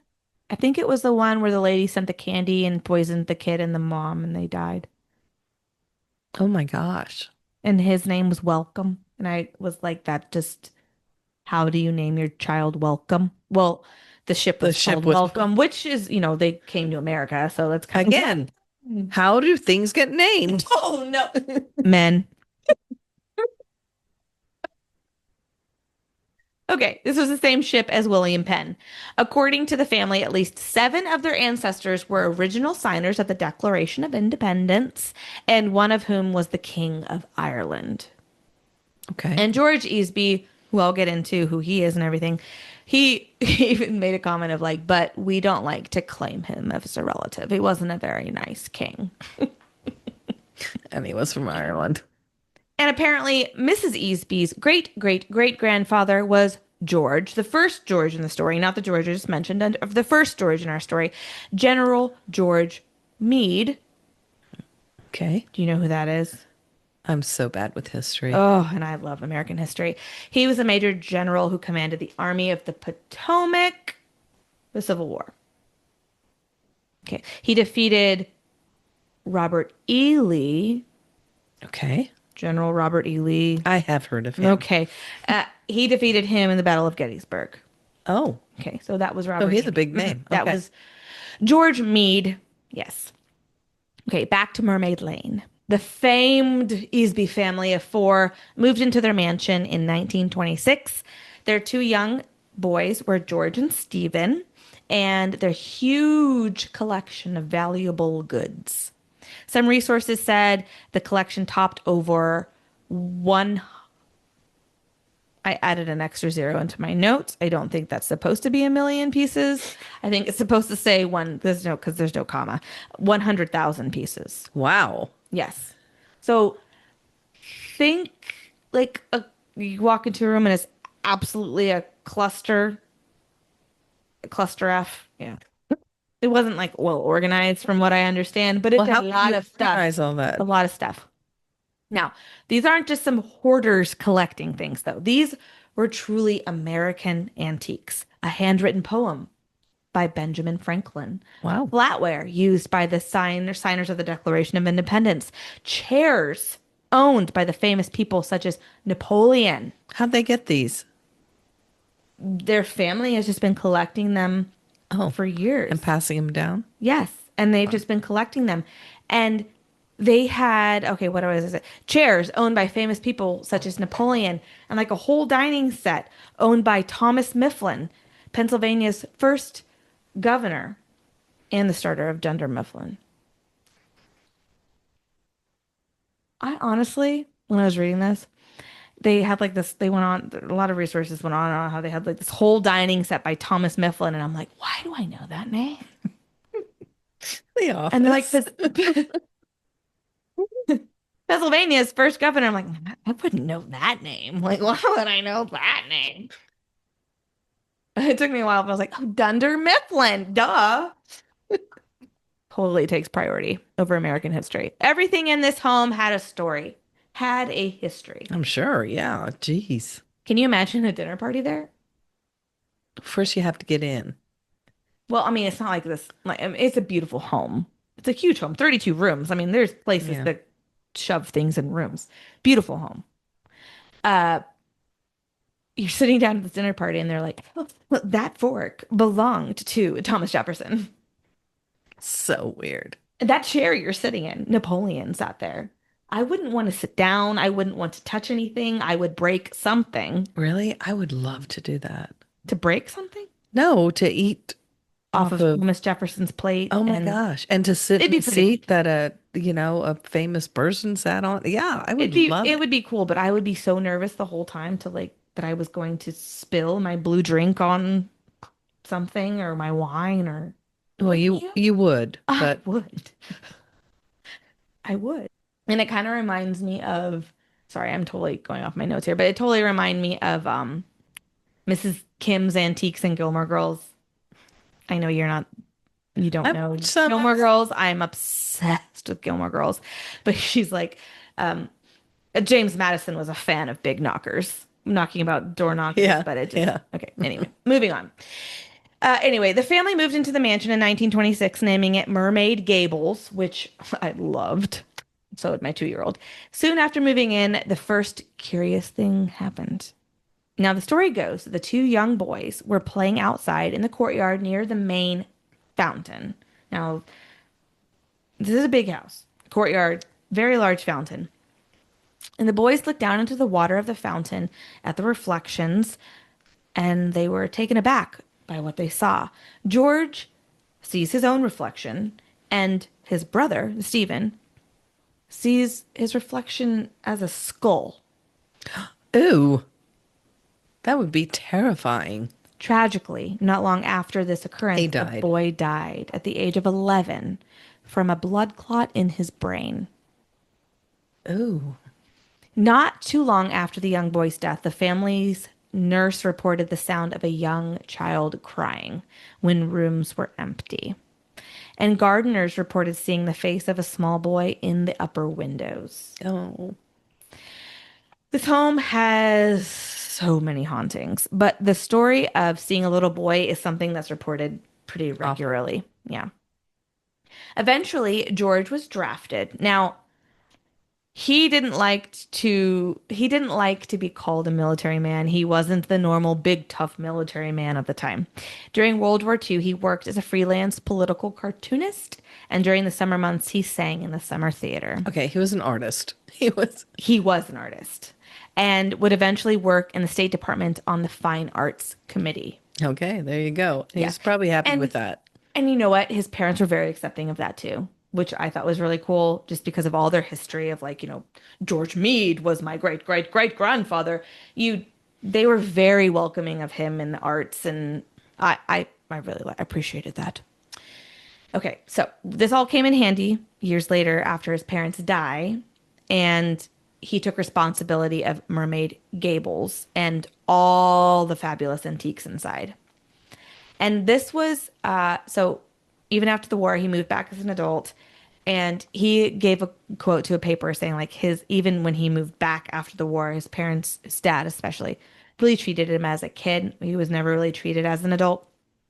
He couldn't take the responsibility of all these antiques and this home and everything. Oh, geez. Even though you served in the war. Yes. So it was a big deal when it became his. And he really did a great job of making it his, I think.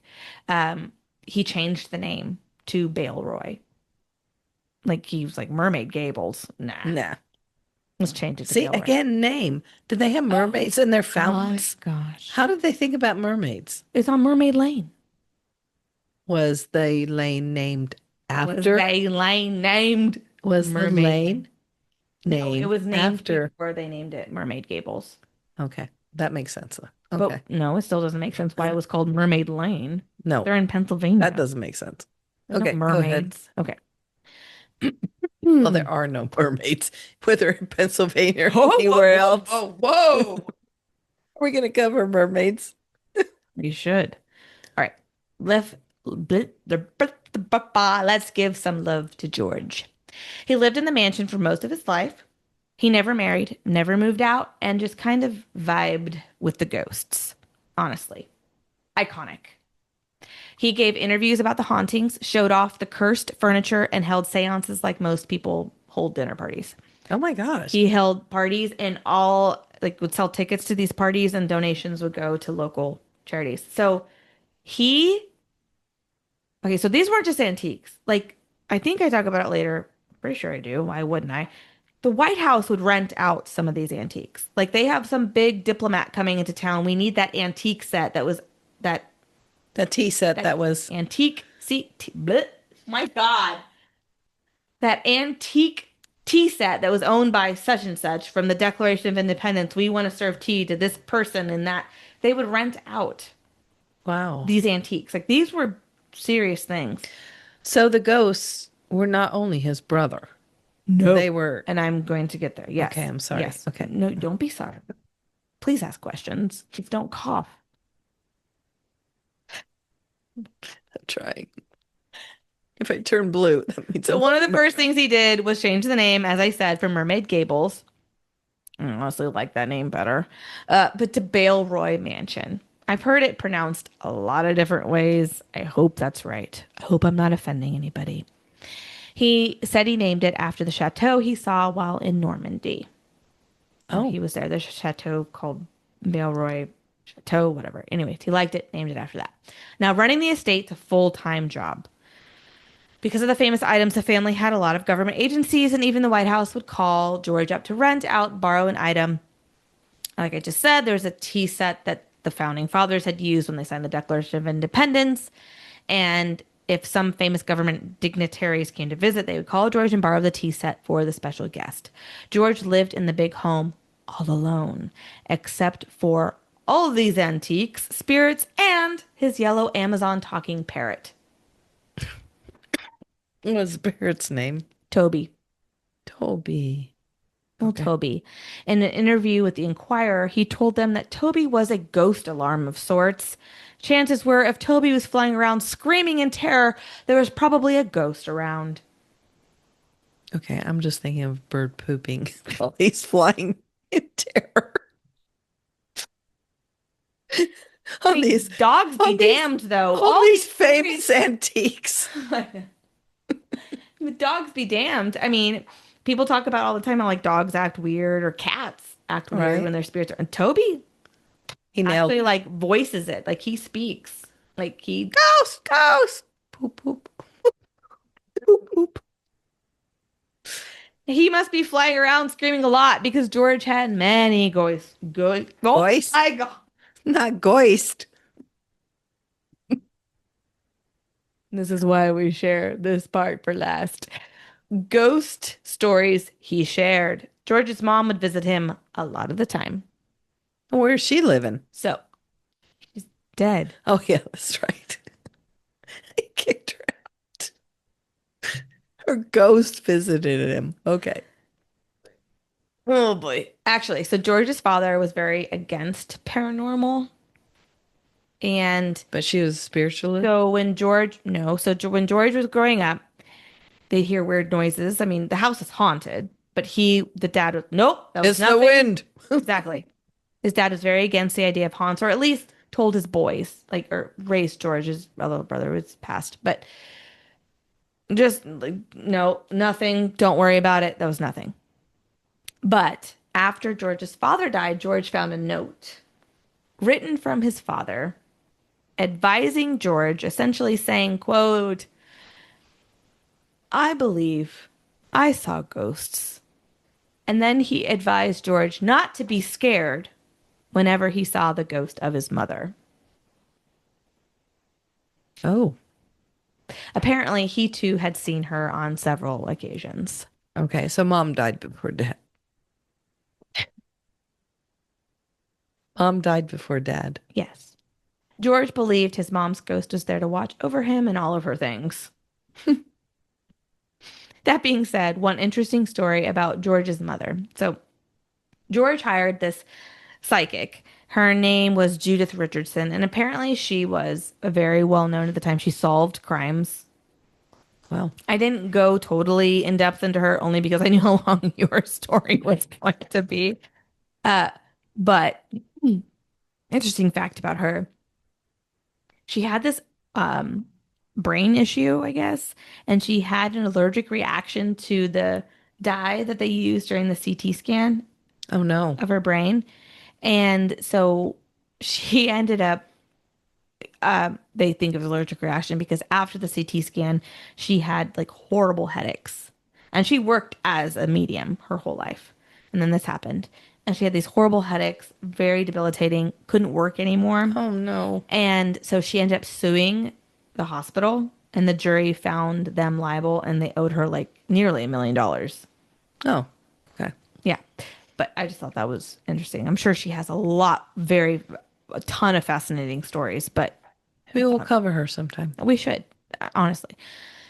Okay, so she came in and she communicated with the ghost of George. She walks in and she's like, yeah, there's a lot in here. Anyway, so they would help. She communicated with the ghosts who would help George find like antiques he didn't even know that they had, keys to lock chests and drawers that he had. Judith led him to secret compartments in an old desk where they discovered a bullet-riddled flag from the Civil War that he Oh didn't my even know gosh. they had. They found an old cannonball in a locked trunk. Like the ghosts led her to keys that led to this trunk that they unlocked and find a cannonball in. Like, Okay, that's super cool. pretty cool. One day on her way over to the house, she kept hearing the name Longfellow. Okay. So she asked George when she got there, what's this with Longfellow? Something has to do with Longfellow. And he's like, well, my mom had a favorite poem by a man named Longfellow. That's the only thing I can kind of think of. It's called The Children's Hour. He went to the bookshelf to see if he could find his mother's book to read the poem. A book was sticking out on the shelf. Oh my gosh. A book of poetry. Inside the book, there was an envelope with a letter in it being used as a bookmark at the children's hour. On the letter, it said, quote, "To my son in the event of my death." That's all it said. That's all? In the poem, though it marked the page of the poem. And I think it was just to relive her favorite poem. And I have to read it to you. Okay. The Children's Hour by Henry Wadsworth Longfellow. It's going to make me emotional. Between the dark and the daylight, when the night is beginning to lower, comes a pause in the day's occupations that is known as the children's hour. I hear in the chamber above me the patter of little feet, the sound of a door that is opened, and voices soft and sweet. From my study, I see in the lamplight, descending the broad hall stair, grave Alice and laughing Allegra, and Edith with golden hair. A whisper and then a silence, yet I know by their merry eyes they are plotting and planning together to take me by surprise. A sudden rush from the stairway, a sudden raid from the hall. By 3 doors left unguarded, they enter my castle wall. They climb up into the turret, or the arms and back of my chair. If I try to escape, they surround me. They seem to be everywhere. They almost devour me with kisses, their arms about me entwine, till I think of the Bishop of Bingen in his mouse tower on the Rhine. Do you think, O blue-eyed banditti, because you have scaled the wall, such an old mustache as mine is not a match for you at all? I have you fast in my fortress, and will not let you depart, but put you down into the dungeon in the round tower of my heart. And there will I keep you forever, yes, forever and a day, till the walls shall crumble to ruin, and muddler in dust away. Oh, that's beautiful. Beautiful. Written by a father. Another thing Judith helped George find was some old paperwork that claimed that George was the heir to a lot of money. He didn't know? Apparently, George's great-great-grandfather had loaned the country of America Oh my God. money to buy Florida. And he was never paid back. Oh my gosh. Can you imagine? And since George was the next of kin, Hello. money, money, money. No wonder we're in debt. Judith, when she came to the house of her first, so when she shows up to her first interview, like I said, she came in and went, whoa. But she was in absolute shock at the amount of spirits when she was confronted with as soon as she walked into the home. There was one room in particular she was not a fan of. And she told George that she found it very disturbing. And it was the blue room. And within the blue room was a chair, now known as the chair of death. Oh my gosh. Some believe there is a ghost attached to the chair. According to a psychic, the spirit attached to the chair's name is Amanda or Amelia. An A name, no source had a direct name, but it's either Amanda or Amelia. But George said she was a... Sorry. But George named her a loose cannon. She lures people to sit in her chair. Some have said they almost couldn't control themselves. They're just being lured to this chair. She appears as a colorful mist, leading people to the chair. Her colorful, most of the time seen as blue, mist is seen almost as a warning that she is around. blue drink where we've all tied this together now, right? The blue drink. Yeah, that is Yes. gone and sticky and all over our mouths. But she is most associated with the chair of death, an old chair built in the 18th century. Some say it was owned by Napoleon and a warlock had made it for him. Others say it's just a cursed chair. But ultimately, whoever sits in this chair has an untimely death. God, I touched my glass and now I'm covered in stickiness. 4 people died within 2 weeks of sitting in this chair. Oh my gosh. George did not get rid of the chair. Well, he's not sitting in it. No. Some sources said he roped it off and made a sign that said, "Do not sit." Other sources said he just draped silk over its handrests. Apparently, I'm not some dignitary. I'd be like, "Oh, look how beautiful that silk is." Or, I would like to sit on it. some fancy person. "How dare silk touch my skin?" Like, I don't know. Why? He just roped it off with the silk dressing and nobody sat in it from there on out. Nobody died anymore. Not okay. A housekeeper sat in the chair and immediately slumped over dead. Another employee for weeks was seeing this blue fog mist following him around the mansion as he worked. He shared this with a psychic that came to the home. He was starting to see the mist even in his own home or when he was out running errands. And attached. In the rear view mirror of his car. Oh, that would be scary. Terrifying. He told the psychic that he was seeing the mist and she said, "That's Amanda," or Allison, whatever name she said. The A. Whatever A you want. He was seeing her everywhere, and within a few months, he was dead. Well, I'm sorry if you see this scary thing all the time. Probably died of a heart attack. George would cleanse and sage the blue room, but he blames all the evil, negative hauntings on Amanda, Amelia, whoever. A. Doors slamming, the mist. George, like I said, calls her a loose cannon. I don't know if you'd want to call a spirit that if she's killing people. I don't know that you want to name a spirit. She's luring people to her death, but let's call her a loose cannon. Okay, anyway. No offense, George. Judith, on the other hand, that was the psychic, says that Amelia, is not malevolent and only appears to help these people cross over. So they're going to die. They're about to die. Maybe he was going to die of a heart attack, and she's just there warning him, "Hey, you're about to die. And I'm guiding you to help the light. I'm here to help you." That is what Judith said. That's a nice way to look at it. You're just going to get scared in the last moments of your life, though? Well, she does that too, but then she helps you cross But over. she's just trying to help you. Besides the chair and Amanda and family members, there are several other haunting occurrences in the home. So much that the police ended up stopping reporting to the house when alarm bells would sound. Because no one was ever there. Oh my gosh. Poor George. What if somebody was there one time? Which is probably why the house was eventually robbed in the 90s. Hello. Of like $200,000, but anyway. A worker named Dave refused to be in the basement alone. One time he had been down there and someone kept whispering his name.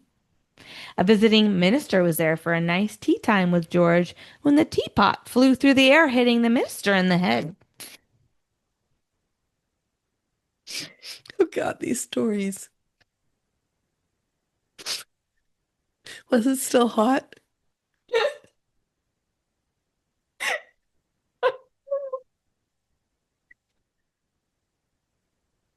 Apparently no plants can be kept alive in the house. It's like the Thompson house too. Do we have spirits?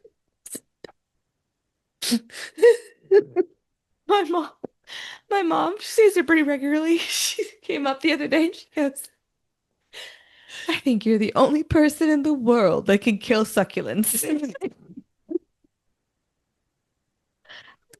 True that. Oh my gosh. Other strange happenings, including a floating woman with a cane and it says wall, not well, wall decorations flying across rooms. Missed. Other strange happenings, already said that. Lights would flicker, electrical systems failed, and mysterious mists appeared in photos, all part of the Baleroy experience. Okay, so I was listening to this story. I have to go back to the guy who stole things. So, like, this guy breaks in and he has George, like, uh, hostage, I guess, and is, like, asking for money. Now, George did a lot of these open, couldn't run it as a museum because he didn't want to upset his neighbors, but he did do a lot of events. So he donated. I mean, he was doing a lot for the community. Where was I going with this story? Your dog scared me. Um,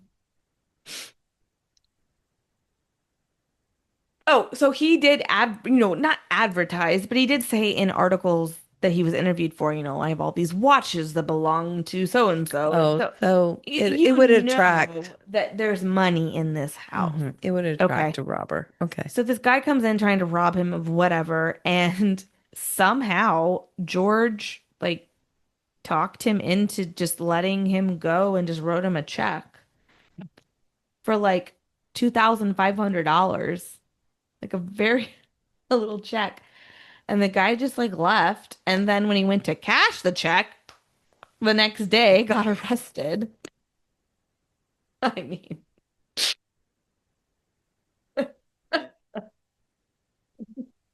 It goes into our dumb criminals file. okay. Anyway, my favorite story of hauntings is a phantom antique car that appears in the driveway at night and then vanishes. Oh, I thought that was pretty cool. Flickering lights, cold spots, the usual haunted house starter pack. George claimed he saw and heard spirits regularly. He even believed his butler's ghost came back to check on him. That's loyalty. George passed away in the home in 2005. The antiques were auctioned off and the mansion became a private residence again, privately owned and closed to the public. But its legend continues. Story I saw though that like when the White House would send to come and like rent something of George's, they would show up in like a moving van. Okay, like inconspicuous, sure. But then the guys were like in suits and sunglasses, like, dressed up like that's not inconspicuous. Secret Service. Like, I mean, at least order a uniform to wear. Like, we hire only fancy moving men. So yeah, that is the Baleroy Mansion. And Toby the parrot. Oh, and George. And George. This was a good George, though, and he wasn't a ghost. No, but is it George in a story about ghosts? I thought it went together. I'm sorry. He's probably still there. I bet you he's still there. He loved that house. His whole life was the house. Stereo. Yeah. He has to still be there.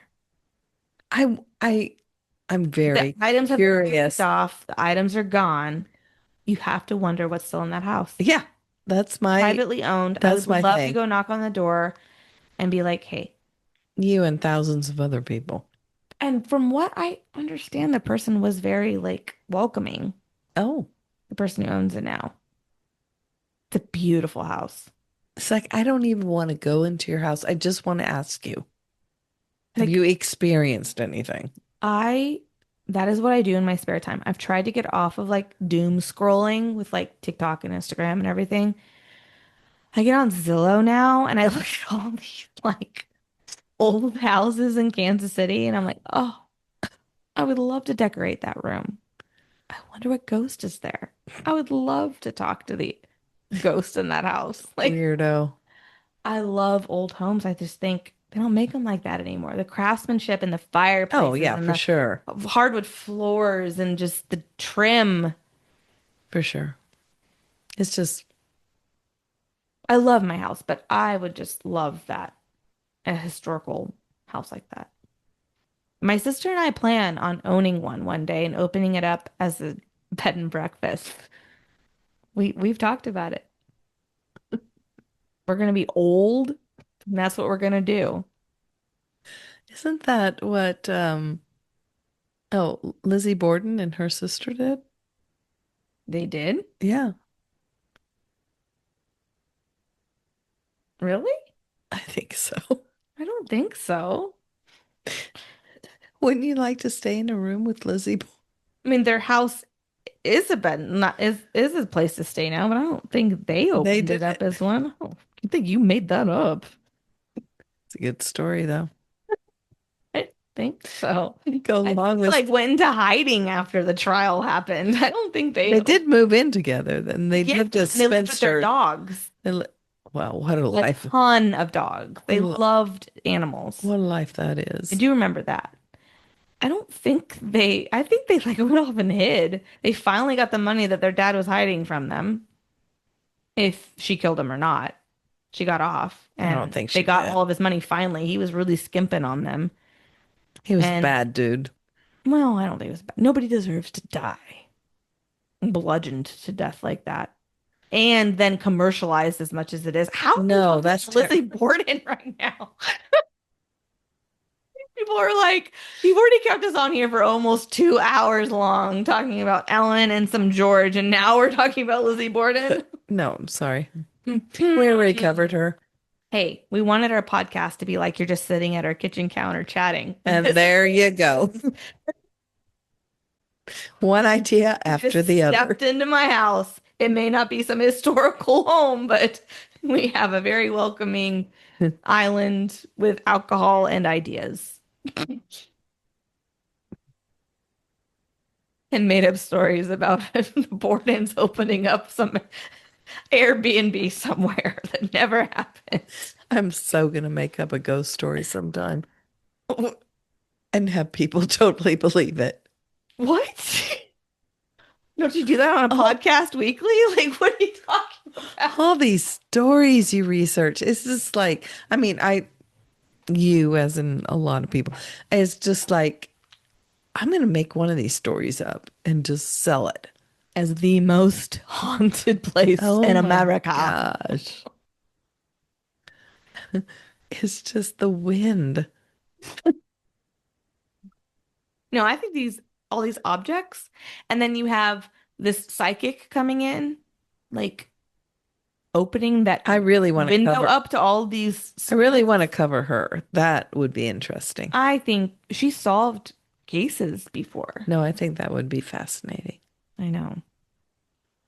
I was just watching. No, never mind. We're not going to get into this. We're not going to get into what Beth did doom scroll on TikTok. We're back to Zillow. We're good. We're not going to go back on TikTok. Okay, for our older listeners, what is doom scrolling? Doom scrolling is how it sounds. You just get sucked into constantly scrolling, and you're just like, I should go to bed. I know I should go to bed. I'll just look at 5 more TikToks. And then, like, an hour later, you look over and you're like, holy crap. Oh my gosh. It just sucks you in. Because every video is a different topic for 30 seconds, and you're just like, doom, doom, doom, doom. Except mine, unfortunately, now has everything to do with our podcast. So it's like Amelia Earhart. This case, this case, this case. And then you watch every video and you're like, oh my God, that's new information. Oh my God. Doom scrolling. You don't know about it, don't start it. I'm not. Okay, the end. This is good. Well, we don't have any more. Well, I have to give me a schluck so I can. I'll give you a schluck. You and my Aunt Christine call it a schluck all the time. It's so weird. It's German. Is it? Yes. Okay. I didn't know that. She She always wants to like, oh, why don't you open that beer and give me a schluck? And I'm like, what was that? It's like a taste. First of all, I want to drink my own beer. It's like a taste. Yeah, I'll give you a schluck. That is not a schluck. That's a schluck, a schluck, a schluck. Oh my I gosh. wanted something to toast, so we got some more 99 bananas. Because Mom loved it so much. Never heard of this stuff. How do you want to? Okay, anyway. These people want off the podcast now, Mom. So do I. They want us to leave. So do I.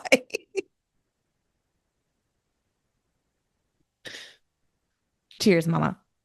Cheers. I love you, kid.